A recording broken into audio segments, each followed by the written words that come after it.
കഴിഞ്ഞ ദിവസം ഞാൻ UAE പോയി. അപ്പോൾ എന്താണ് ഇശാ നിസ്കരിച്ചിട്ട് എന്താണ് വിത്തറിന്റെ മുമ്പ് സുന്നത്തുണ്ടല്ലോ, നമ്മൾ ഇശാന്റെ സുന്നത്തുണ്ടല്ലോ, അത് നിസ്കരിക്കാൻ നിൽക്കുമ്പോൾ എന്നോടൊരു അറബിയാണ് പറ്റൂല യാത്രക്കാർക്ക് സുന്നത്തില്ല. യാത്രക്കാർ നബി സല്ലല്ലാഹു അലൈഹി വസല്ലം യാത്രയിൽ ആകെ തഹജ്ജുദ് മാത്രമേ നിസ്കരിച്ചിട്ടുള്ളൂ എന്നാണ്. തഹജ്ജുദ് മാത്രമേ, ബാക്കി ഒരു സുന്നത്ത് നബി നിസ്കരിക്കാറുണ്ടായിരുന്നില്ല. ഒരു ഹദീസൊക്കെ കാണിച്ചു നിസ്കരിക്കാൻ പറ്റൂല. നിങ്ങൾ ജമ്മും കസറും ആക്കുന്നുണ്ടോ, നിങ്ങൾ യാത്രക്കാരനാണ്, അപ്പൊ നിങ്ങൾ സുന്നത്ത് നിസ്കരിക്കേണ്ടതില്ല എന്നാണ്. ഒരു വിചിത്രമായി ഞാൻ പറഞ്ഞത്, അത്രയും സൗകര്യമാണ്. യാത്രക്കാരൻ സുന്നത്ത് നിസ്കരിക്കേണ്ടതില്ല, ഫർളന്നെ കമ്പൈൻ ചെയ്ത് നിസ്കരിച്ചാൽ മതി. ളുഹറിന്റെ അസറിന്റെ നേരത്ത് രണ്ടും 4 റക്അത്ത് നിസ്കരിച്ചാൽ പിന്നെ വൈകുന്നേരാഗോളം പള്ളിനെ പറ്റി ആലോചിക്കണ്ട, നിസ്കരിക്കുന്നതിനെ പറ്റി ബേജാറാകേണ്ടതില്ല. അസറിന്റെ മുമ്പായിട്ട് 4 റക്അത്ത് 2 ളുഹറും 2 അസറും നിസ്കരിച്ച യാത്രക്കാരൻ നിസ്കാരം കഴിഞ്ഞു, സുന്നത്തില്ല. രാത്രി എവിടെയെങ്കിലും സെറ്റിലായിട്ട് മാരി വേഷം കൂടി ജമ്മു ചെയ്ത് നിസ്കരിച്ചാൽ മതി, 3, 2, 5 നിസ്കരിച്ചാൽ മതി കസറാക്കിയിട്ട്. സുബൈന്റെ നേരത്തെ 2 റക്അത്ത്, ഇത്രയും സൗകര്യം. നോമ്പ് നോൽക്കേണ്ടതില്ല, ഫർളായ നോമ്പ് പോലും നോൽക്കേണ്ടതില്ല യാത്രയിൽ. സഹോദരങ്ങളെ, നിങ്ങൾ രോഗിയാണ്, പള്ളി പോകാൻ പറ്റുന്നില്ല, കാൽമ മുറി വന്ന് പഴുത്ത് നീരൊലിക്കാണ്, സ്ഥിരമായി പള്ളിയിൽ പോണ ആളാണ്. പക്ഷെ ഒരു പേടി പഠിച്ചണ്ട, നിങ്ങൾ സ്ഥിരമായി ചെയ്തുകൊണ്ടിരിക്കുന്ന ഇബാദത്തുകൾ, തിങ്കളാഴ്ച നോമ്പ് നോറ്റ ആളുകൾ, വ്യാഴാഴ്ചയും തിങ്കളാഴ്ചയും നോമ്പ് നോൽക്കുന്നവർ, 5 നേരം പള്ളിയിൽ പോയി ജമാഅത്ത് നമസ്കരിക്കുന്ന ആളുകൾ, ഒരു പ്രയാസം വന്നു, ഷുഗർ കൂടി, കാൽമ മുറിവായി, ഇപ്പൊ ഡ്രസ് ചെയ്ത് പള്ളിയിൽ പോകാൻ പറ്റാത്ത അവസ്ഥയാണ്. ഒരു വിഷമം വേണ്ട, ആ കൂലി നിങ്ങൾക്ക് രേഖപ്പെടുത്തപ്പെടുന്നതാണ്. യാത്ര കാരണമോ രോഗം കാരണമോ എന്തെങ്കിലും സ്ഥിരമായി ചെയ്തുകൊണ്ടിരിക്കുന്ന കർമ്മങ്ങൾക്ക് ഒരു വിശ്വാസിക്ക് പോകാൻ പറ്റാഞ്ഞാൽ, ഒരു തടസ്സം വന്നാൽ അതിന്റെ പ്രതിഫലം അവന്റെ മേൽ രേഖപ്പെടുത്തപ്പെടുന്നതാണ്. ഇത്രയും വലിയ സംവിധാനം, ഒരു നന്മ പകർന്നു കൊടുത്താൽ മിനിമം 1 10 പ്രതിഫലം. 10 1 മാർക്കല്ല, മിനിമം 10 മാർക്കാണ്. പിന്നെ അത് എത്രയാകാം, നിങ്ങൾ ചെയ്യുന്ന കർമ്മങ്ങളുടെ ഇഖ്ലാസ് അനുസരിച്ച്, ഉദ്ദേശശുദ്ധിക്കനുസരിച്ച് ആ കർമ്മത്തിന്റെ പ്രതിഫലം അത് 10 മുതൽ 70, 700, 70,000 വരേക്ക് പോകും. ചിലപ്പം അതിന് കണക്ക് നിശ്ചയിക്കാൻ സാധ്യമല്ല. ബിഗൈരി ഹിസാബ് എന്നാണ്. ചിലതിന് അല്ലാഹു കണക്ക് നോക്കാതെ പ്രതിഫലം നൽകുന്ന, അതൊക്കെ നമ്മളെ സാഹചര്യം, നമ്മൾ സാമ്പത്തികമായി ഞെരുങ്ങി നിൽക്കാണ്, നമ്മളോ കഷ്ടപ്പെട്ട് നിൽക്കാണ്. അപ്പൊ നമുക്ക് അയൽവാസിന്റെ കിഡ്നി മാറ്റി വെക്കണം, അല്ലെങ്കിൽ ലിവർ മാറ്റി വെക്കണം, ഭയങ്കര പ്രയാസത്തിലാണ്, നീരുമുട്ടി ശ്വാസം വിട പ്രയാസപ്പെട്ട് കിടക്കുന്ന അയൽവാസിയുടെ മൂളക്ക് രാത്രിയിലെ ഞെരക്കെ നമ്മൾ റൂമിക്ക് കേൾക്കാൻ പറ്റും. ആ സമയത്ത് നമ്മൾ ഞെരുക്കത്തിലാണെങ്കിൽ പോലും നമ്മൾ അതിന് സഹായിച്ചാൽ അത് നിങ്ങൾ സാധാരണ കൊടുക്കുന്ന 1000 റുപ്യന്റെ പ്രതിഫലാവില്ല, അതിന് ഭയങ്കര പ്രതിഫലമായിരിക്കും. അപ്പൊ നമ്മൾ എടുക്കുന്ന റിസ്കിനനുസരിച്ച്, നമ്മൾ എടുക്കുന്ന സ്ട്രെയിനനുസരിച്ച്, നമ്മുടെ ഉദ്ദേശശുദ്ധിക്കനുസരിച്ച് നമുക്ക് കിട്ടുന്ന പ്രതിഫലത്തിന്റെ അളവ് കൂടും. ചിലപ്പം ജിഹാദിന് പോയാൽ സ്വർഗമാണ്. ജിഹാദിൽ പങ്കെടുക്കാൻ ഒരാൾ പോയാൽ അയാൾക്ക് സ്വർഗമാണെന്ന് പറയുന്നത് എന്തുകൊണ്ടാണ്?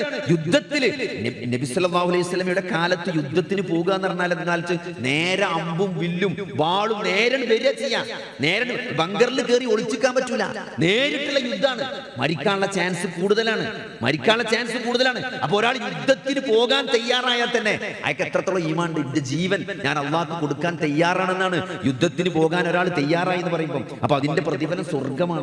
വെറുതെ അല്ല സ്വർഗം കൊടുക്കുന്നത്, അതിനത്രയും പ്രതിഫലമുള്ളത് അതുകൊണ്ടാണ്. അതുകൊണ്ട് നിങ്ങൾ ആലോചിക്കി, അതുകൊണ്ട് ഈ ദീൻ എളുപ്പമാണ്.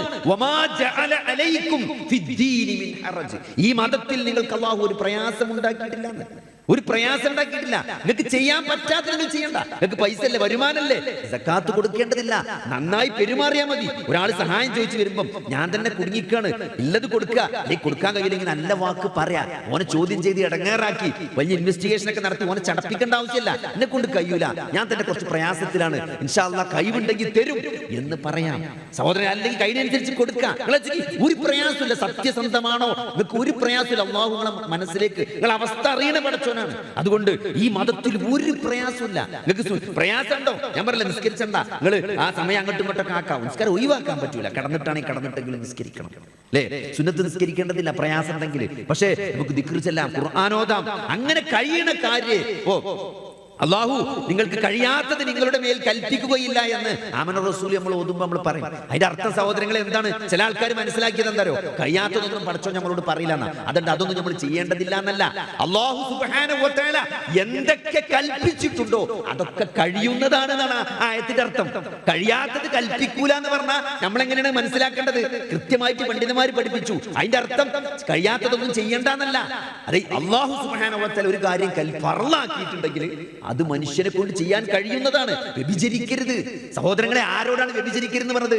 4 ഭാര്യമാരെയും 4 സ്ത്രീകളെ ഒരാൾക്ക് കല്യാണം കഴിക്കാം, അതിനപ്പുറത്ത് പോകാൻ പാടില്ല എന്നുള്ളൂ. പിന്നെന്തിനാണ് വ്യഭിചരിക്കുന്നത്? പിന്നെന്തിനാണ് സഹോദരങ്ങളെ ഒരാൾ വ്യഭിചരിക്കേണ്ടി വരുന്നത്? അപ്പൊ അതുകൊണ്ട് എല്ലാത്തിനും കൃത്യമായിട്ടുള്ള പരിഹാരം ഇസ്ലാം നൽകിയിട്ടുണ്ട്. എന്നിട്ടാണ് ഒരു കാര്യം ചെയ്യരുത് എന്ന് പറഞ്ഞിട്ടുള്ളൂ, അല്ലാതെ ഒരു പ്രയാസപ്പെടുത്തിയിട്ടില്ല. അതുകൊണ്ട് ഇസ്ലാമിന്റെ ഏതൊരു കാര്യവും, ഈ മതത്തിന്റെ ഏതൊരു നിയമവും, അത് അള്ളാഹു നിങ്ങളോട് ഒരു കാര്യം വിരോധിച്ചിട്ടുണ്ടോ, അതിലൊരു ഖൈറുണ്ട്, അതിൽ തിന്മയുണ്ട്. അത് ചെയ്യാതിരുന്നാൽ അതിൽ നന്മയുണ്ട്. അത് നിങ്ങളുടെ ജീവിതത്തെ നശിപ്പിക്കും. അല്ലെ? എത്ര ആളുകളാണ് സഹോദരങ്ങളെ അവിഹിത ബന്ധങ്ങളിലും മറ്റൊക്കെ പോയിട്ട് കുടുംബ ബന്ധങ്ങൾ തകർന്നു കിടക്കുന്നത്? എത്ര ആളുകളാണ് അല്ലെ? ആക്സിഡന്റ് ഒക്കെ ആയിട്ട് വരുമ്പോഴേ നമ്മൾ കാണുന്ന കാഴ്ച എന്താ? മുന്നിലിരിക്കുന്ന കാഫ് വണ്ടി ഓട്ടുക, ബാക്കിലിരിക്കണ മുസ്ലിം പെൺകുട്ടിയാണ് ബാക്കിലിരിക്കണത് അല്ലെ? എന്നിട്ട് ബോധമില്ലാതെ കൊണ്ടുവരുമ്പോൾ ആൾക്കാർ വരുമ്പോഴാണ് നല്ല താടി വെച്ച വാപ്പിയും പറതട്ട വാപ്പിയും പോയത് മുന്നിൽ കാഫിന്റെ കൂടെയാണ് ബൈക്കിൽ പോയിട്ട് പന്തല്ലാതെ കിടക്കണ വെന്റിലേറ്ററിനെ. ആർക്കും അറിയില്ല സഹോദരങ്ങളെ, നമ്മളെ പെൺകുട്ടികളാണ്. എന്തുകൊണ്ട് ഇത് സംഭവിക്കുന്നു? കൃത്യമായിട്ട് നമ്മൾ ദീന് കൃത്യമായിട്ട് പഠിപ്പിക്കാത്തതാണോ? അത് കൃത്യമായ ബോധം ആ പഠിപ്പിക്കുന്നതിനപ്പുറത്തേക്ക് നമ്മൾ മതവിദ്യാഭ്യാസം മദ്രസയിൽ കൊടുത്തു എന്നതിനപ്പുറം ആ മതവിദ്യാഭ്യാസം എന്നത് ഒരു മതബോധമായി വളരേണ്ടതുണ്ട്. നിസ്കരിക്കണം, നോൽപോൽക്കണം എന്നുള്ള ആ പഠിപ്പിക്കലല്ല സഹോദരങ്ങളെ. ആ പഠിപ്പിക്കലിൽ കുട്ടിക്ക് കിട്ടേണ്ട ഒരു കാര്യമുണ്ട് അല്ലെ? ഇത് സത്യമാണ്. ഈ അള്ളാഹു നമ്മളെ സൃഷ്ടിച്ചത് ഒരു ഉദ്ദേശമുണ്ട്. മരണത്തിന് ശേഷം വിചാരണയുണ്ട്. അള്ളാഹു ചില കാര്യങ്ങൾ കൽപ്പിച്ചിട്ടുണ്ട്, ചിലത് ചെയ്യരുതെന്ന് പറഞ്ഞിട്ടുണ്ട്, ചിലത് ചെയ്യണമെന്ന് പറഞ്ഞിട്ടുണ്ട്. ഇതിനൊക്കെ ഒരു ഉദ്ദേശമുണ്ട്. ഇതിലെല്ലാം ഇതൊക്കെ ചോദ്യം ചെയ്യപ്പെടുന്ന കാര്യമാണ് എന്ന്. ഈ മതത്തിൽ ഒരു പ്രയാസവും അള്ളാഹു നിങ്ങൾക്ക് ഉണ്ടാക്കിയിട്ടില്ല എന്നാണ്. ഈ മതം എളുപ്പമാണ് അല്ലെ? എന്തെങ്കിലും ഇസ്ലാം വിരോധിച്ച ഏത് കാര്യങ്ങൾ എടുത്ത് നോക്കി, മദ്യത്തിൽ എന്തെങ്കിലും ഹൈറുണ്ടോ അല്ലെ? ഇപ്പൊ MDM വന്നു, കഞ്ചാവും മയക്കുമരുന്നൊക്കെ പോയിട്ട് കൊക്കൈനൊക്കെ പോയിട്ട് MDM വന്നു. എന്താണ്? കെമിക്കലാണത്. അതായത് കഞ്ചാവിലും കൊക്കൈനിലൊക്കെ അവസാനം എന്താണുള്ളത്? അതിങ്ങനെ ആറ്റി കുറുക്കി കൊണ്ടുവന്നാല് അതിൽ നമുക്ക് ഗുമ്മ് കിട്ടുന്ന ഒരു സാധനം ഉണ്ട്. അത് വളരെ കുറച്ചുള്ളൂ കഞ്ചാവിലൊക്കെ. ആ ഗുമ്മ് കിട്ടുന്ന സാധനം മാത്രമായിട്ട് ഉണ്ടാക്കി അങ്ങനെ ഉണ്ടാവും. അതാണ് MDM പറഞ്ഞാല്. അതാണ് രാസലഹരി എന്ന് പറഞ്ഞാല്. അതിൽ ഗുമ്മ് കിട്ടുന്ന സാധനം മാത്രം അത് സെപ്പറേറ്റ് ഉണ്ടാക്കിയേക്കാണ്. എന്നിട്ട് അത് അടിക്കണ ആൾക്കാർ, അത് കിട്ടുന്ന സന്തോഷങ്ങൾ അത് അടിക്കണ ആൾക്കാരോട് ചോദിച്ചാൽ മനസ്സിലാകും. എന്താറിയോ? ഈ മനുഷ്യന്റെ സന്തോഷത്തിനൊക്കെ ഒരു പ്രത്യേകത ഉണ്ട്. അത് കുറച്ചു നേരം ഉണ്ടാവുള്ളൂ. നിങ്ങൾ വലിയൊരു കാറ് വാങ്ങി എത്ര ദിവസം ഉണ്ടാവും അതിന്റെ പൂതി? അത് കുറച്ച് ദിവസം നിൽക്കുള്ളൂ. വാങ്ങണോട് കൂടി അതിന്റെ ഗുമ്മ് പോകും, അതിന്റെ അപ്പുറത്തെ വണ്ടി വേറെ ഇറങ്ങും അല്ലെ? അതാണ് മനുഷ്യന്റെ സന്തോഷത്തിന്റെ പ്രത്യേകത. ഈ ദുന്യവിയായ ഏതെങ്കിലും സാധനത്തോട് നമുക്കൊരു അറ്റാച്ച്മെന്റ് വന്നിട്ട് അതിൽ നമ്മൾ സന്തോഷം കണ്ടെത്തുകയാണെങ്കിൽ അത് തികച്ചും താൽക്കാലികമായിരിക്കും. അത് കുറച്ചു നേരെ നിൽക്കുള്ളൂ. അത് കഴിഞ്ഞാൽ നമുക്ക് വേറെ ഇതിനോട് താല്പര്യം വരും. അതുകൊണ്ട് എന്താണ്? നമുക്ക് കുറഞ്ഞ ഡോസിൽ കിട്ടിയ സന്തോഷം അത് പിന്നെ കുറഞ്ഞ ഡോസ് നിലനിർത്താൻ കഴിയില്ല. പിന്നെ കൂടുതൽ ഡോസിലേക്ക് പോകേണ്ടി വരും അല്ലെ? കൂടുതൽ അത് നമുക്ക് നമ്മളെ കുട്ടി പാട്ട് പാടുമ്പോ, അല്ലെങ്കിൽ നമ്മളെ കുട്ടി നന്നായിട്ട് ഇമാം നിന്ന് ഖുർആൻ ഓതുമ്പോ നമുക്ക് കിട്ടുന്ന ഒരു സന്തോഷമുണ്ട്. ആ സന്തോഷം എന്താണ്? അത് പിന്നെ അങ്ങനത്തെ അതെല്ലാവർക്കും അങ്ങനെ തന്നെ. തലച്ചോറിൽ ചെറിയ രാസവസ്തുക്കൾ വരുമ്പോഴാണ് മനുഷ്യന് സന്തോഷം ഉണ്ടാകുക. അതിനാണ് ഡോപ്പമിൻ, ഓക്സിറ്റോസിൻ, സിറോട്ടോണിൻ എന്നൊക്കെ പറയാം. അത് തലച്ചോറിൽ ഇങ്ങനെ കുറച്ചൊരു തുള്ളി വരുമ്പം നമുക്കൊരു സന്തോഷം കിട്ടും. അതുകൊണ്ട് മഴ പെയ്യിക്കാണ്. MDM അടിച്ചാൽ എന്താ ഉണ്ടാകുക? അതിന്റെ മഴയാണ് പെയ്യുക. പക്ഷെ മഴ പെയ്താൽ എന്താ അറിയുക? ഏത് മഴയ്ക്ക് ശേഷം, വെള്ളപ്പൊക്കത്തിന് ശേഷം ഒരു വരൾച്ച ഉണ്ടാവും. ചെറിയ ഡോസിൽ ഇങ്ങനെ സന്തോഷം എപ്പോഴും ഉണ്ടായാലും അത് നിലനിൽക്കും. വലിയ അളവിൽ സന്തോഷം വന്നാൽ ഡിപ്രഷനിലേക്ക് പോകും കുറച്ച് കഴിഞ്ഞാൽ. കാരണം അതേ അളവിൽ ഇങ്ങനെ സന്തോഷം കിട്ടിയിട്ടില്ലെങ്കിൽ പിന്നെ ആള് ഡിപ്രഷൻ ആവും. അതാണ് MDMമാർക്ക് സംഭവിക്കുന്നത്. അത് കിട്ടാതായാൽ, അത് ഉയർന്ന ഡോസിൽ കിട്ടിയിട്ടും ആ സന്തോഷം പോരാതെ വരുമ്പം അവർ നിരാശയിലേക്കും ആത്മഹത്യയിലേക്കും പോകും. ഇതൊന്നും ഞാൻ പറഞ്ഞില്ല, വലിയ സൈക്കോളജിക്കാലും സൈക്യാട്രിസ്റ്റുകാരൊക്കെ എഴുതിയ ലേഖനങ്ങളിലും അവരുടെ പഠനത്തിൽ പറഞ്ഞ കാര്യങ്ങളാണ്. അതുകൊണ്ട് സഹോദരങ്ങളെ, ഈ മതത്തിൽ അല്ലാഹു എന്തൊക്കെ വിരോധിച്ചിട്ടുണ്ടോ അതിലൊരു ഖൈറുണ്ട് അല്ലെ? ഇപ്പൊ പെൺകുട്ടികളോട് പറഞ്ഞാല് അന്യ പുരുഷന്മാരെ തൊടാൻ പാടില്ല, അന്യ പെൺകുട്ടികളെ തൊടാൻ പാടില്ല. ഇപ്പൊ ഞാൻ മെഡിക്കൽ കോളേജിൽ ക്ലാസ് എടുക്കാൻ പോലുണ്ട്. അപ്പൊ അവിടുന്ന് ഒരു പയ്യനോട് പറയാം, ഡോക്ടറെ നിങ്ങൾ പഠിച്ച കാലല്ലപ്പോ, ഇപ്പൊ പെൺകുട്ടികൾ മടിയിൽ വന്നായിരിക്കും. നമ്മൾ ചാടിച്ചാനൊക്കെ പോയാല് മടിയിൽ വന്നായിരിക്കാം. അത് ചോദിക്കൊന്നുമില്ല, ആണ് വന്ന് ഇരിക്കുന്നതാണ്. അപ്പൊ ഞാൻ ഈ താടി വെച്ച് നിൽക്കണമെന്നോ, താടിയിൽ വരെ മടിയിൽ ഇരിക്കൂല എന്നുള്ളതാണ്. ആലോചിച്ച് നോക്കി. ഒരു ദിവസം ഉമ്മ പറയാം, ഓപ്പറേഷൻ ചെയ്ത മോന് ഓപ്പറേഷൻ ചെയ്ത് നിൽക്കുകയാണ് മകൻ, കാലിന്റെ ലിഗമെന്റ് സർജറി കഴിഞ്ഞ്. അപ്പൊ ഓന്റെ ക്ലാസ്സിലെ കുട്ടികൾ ഓനെ കാണാമെന്ന് നിൽക്കണം. എന്നിട്ട് അമ്മ എന്നോട് പറയാണ്, എങ്ങനെയാ ഡോക്ടറെ ഓന്റെ മടിയിൽ ഇരുന്നില്ല എന്നുള്ളൂ. ഓന്റെ ക്ലാസ്സിലെ കുട്ടികൾ കടക്കിലെ പോന്റെ അടുത്ത് വന്ന് കുത്തിരിക്ക കടക്കൊക്കെ ചെയ്യാൻ. അത്രയും മിംഗ്ലിംഗ് ആണ്. നമ്മളെ കുട്ടികളോട് പറഞ്ഞു നോക്കി, എന്താ തൊട്ട എന്താന്നാ ചോദിക്കുക. നമ്മള് അങ്ങനെ ചിന്തയൊന്നുമില്ലാതെ നമ്മൾ തൊട്ടാ എന്താ പ്രശ്നം? സഹോദരങ്ങളെ തോന്നുകയാണ്, അങ്ങനെ തൊട്ടാ ഒരു പ്രശ്നമില്ല തോന്നുകയാണ്. അതൊക്കെ ഉണ്ട്. അല്ലാഹു സുബ്ഹാനഹു വ തആല തുടരുത് എന്ന് പറഞ്ഞോ. ഈ തലച്ചോറും ഈ ഹോർമോണുകളൊക്കെ സംവിധാനിച്ചത് പടച്ചോനാണോ? അത് തോന്നുകയാണ്. എന്നെ ഭയങ്കര കെയറിംഗ് ആണെന്ന് പറയാം. അങ്ങനത്തെ ഒരു 6 മാസമായിട്ട് ഞാൻ ഒരു റിലേഷൻഷിപ്പിലാണ് ആ ചെക്കനായിട്ട്. അങ്ങനത്തെ ഒരു നോട്ടം പോലും ഇതേവരെ എന്നെ നോക്കിയിട്ടില്ല എന്നാണ് ആ പെൺകുട്ടി പറഞ്ഞത്. അത് നോക്കൂല. നോക്കിയാലേ സർട്ടിഫിക്കറ്റ് കിട്ടുള്ളൂ. സർട്ടിഫിക്കറ്റ് കിട്ടിയാലാണ് പണിയെടുക്കുള്ളൂ. കുറച്ച് കഴിഞ്ഞാൽ ചാൻസ് കിട്ടുമ്പോൾ മുതലാക്കും. ആ മുതലാക്കണമെങ്കിൽ എന്ത് വേണം? കുറച്ചു കാലം നല്ല ആളായി നടക്കണം. അപ്പോഴേ എന്ത് ചെയ്യുള്ളൂ, ഇതിന് ചാൻസ് കിട്ടുള്ളൂ. അതുകൊണ്ട് എല്ലാ 99% ഞാൻ പറയാം, എന്റെ അഭിപ്രായത്തിൽ എല്ലാ ആണുങ്ങളും ഇത് കിട്ടുമോ നോക്കിയിട്ട് തന്നെ നടക്കണേ. വെറുതെ ഒന്നല്ല ആരും കൊണ്ടിടക്കണേ പെൺകുട്ടികളെ ജ്യൂസും വണ്ടിയുമായി കൊണ്ട് ബൈക്കിന്റെ ബാക്കിൽ കൊണ്ടിടക്കണേ. പക്ഷെ അത് മനസ്സിലാക്കാനുള്ള ബുദ്ധി ഈ പാവപ്പെട്ട പെൺകുട്ടിയൊക്കില്ല. പെടുമ്പോഴും കുടുങ്ങി കഴിഞ്ഞിട്ടാണ് ഇത് മനസ്സിലാക്കുക. അതുകൊണ്ടാണ് ഒരന്യ സ്ത്രീന്റെ ദേഹത്ത് കൈവെക്കരുത്, സ്പർശിക്കരുത്, തൊലി തമ്മിൽ ചേരരുത്, തുടരുത് എന്ന് പറഞ്ഞത്, ഒറ്റക്കാകരുത് എന്ന് പറഞ്ഞത്. നിങ്ങൾ ആലോചിച്ച്, ഒറ്റക്കാകരുത്. പിശാച് മൂന്നാമനാണെന്നാ. ഈ ബന്ധങ്ങളിലും റിലേഷൻഷിപ്പിലൊക്കെ കുടുങ്ങിയ ആൾക്കാരോട് ചോദിച്ചു നോക്കി, അതിന്റെ ഒക്കെ തുടക്കതാണ്. ആകാശം പൊളിഞ്ഞാടുമെന്നാ ചോദിക്കുക കുട്ടികള്.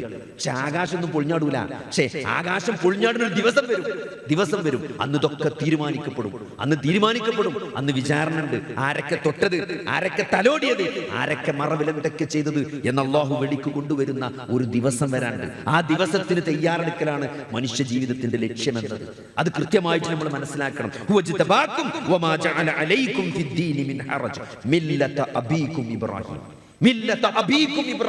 വല്ലാത്തൊരു അതിന്റെ അടി കൊണ്ട് പടച്ചോൻ ഫിറ്റ് വാക്കണത്. മില്ലത അബീകും ഇബ്രാഹിം, നിങ്ങളുടെ ബാപ്പ ഇബ്രാഹിമിന്റെ മാർഗം, ഇബ്രാഹിമിന്റെ മില്ലത്താണ് നിങ്ങൾ പറഞ്ഞത്.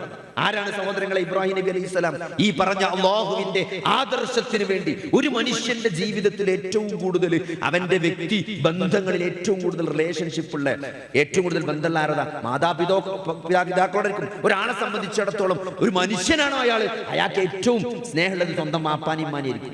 അത് കഴിഞ്ഞ ഭാര്യയും കുട്ടികളായിരിക്കും. ചിലപ്പോൾ അങ്ങോട്ടും ഇങ്ങോട്ടും ആയെങ്കിലും ഇതൊക്കെ തന്നെയാണ് ഏതൊരു മനുഷ്യന്റെയും ഇമ്പോർട്ടൻസ്. നിങ്ങൾ ആലോചിച്ച് നോക്കി, കുട്ടിക്ക് അസുഖമാണ്, ക്യാൻസറാണ്, മജ്ജ മാറ്റി വെക്കണം, പെരയും കൂടി വിറ്റിട്ടാണെങ്കിലും മാറ്റും, വാടക പെരയ്ക്ക് മാറിയിട്ടാണെങ്കിലും അത് ചെയ്യും. കാരണം അത് മക്കളോടുള്ള സ്നേഹമാണ്, ഭാര്യയോടുള്ള സ്നേഹമാണ്, മാതാപിതാക്കളോടുള്ള സ്നേഹമാണ്. എത്ര വില കൂടിയ സ്ഥലം റോഡ് സൈഡിൽ ഉണ്ടെങ്കിലും അത് കിട്ടിയ വിലക്ക് വിറ്റിട്ട് തൽക്കാലം തന്റെ കുട്ടിയെ, തന്റെ മാതാവിന്റെ, തന്റെ ഭാര്യയോട് ചികിത്സിച്ച് മാറ്റാൻ പറ്റിയ അസുഖം ഉണ്ടെങ്കിൽ അത് ചികിത്സിച്ച് മാറ്റും. അതാ സ്നേഹമാണ്, ആ ബന്ധമാണ്. നോക്കി, ഈ ബന്ധത്തിലൊക്കെ പരീക്ഷിക്കപ്പെട്ട വ്യക്തിയാണ് ഇബ്രാഹിം നബി അലൈഹി സ്വലാം. ഇബ്രാഹിം നബി അലൈഹി സ്വലാം മാതാപിതാക്കളുടെ വിഷയത്തിൽ പിതാവ് വിഗ്രഹാരാധകനായിരുന്നു, വീട്ടിൽ നിന്ന് പുറത്താക്കി.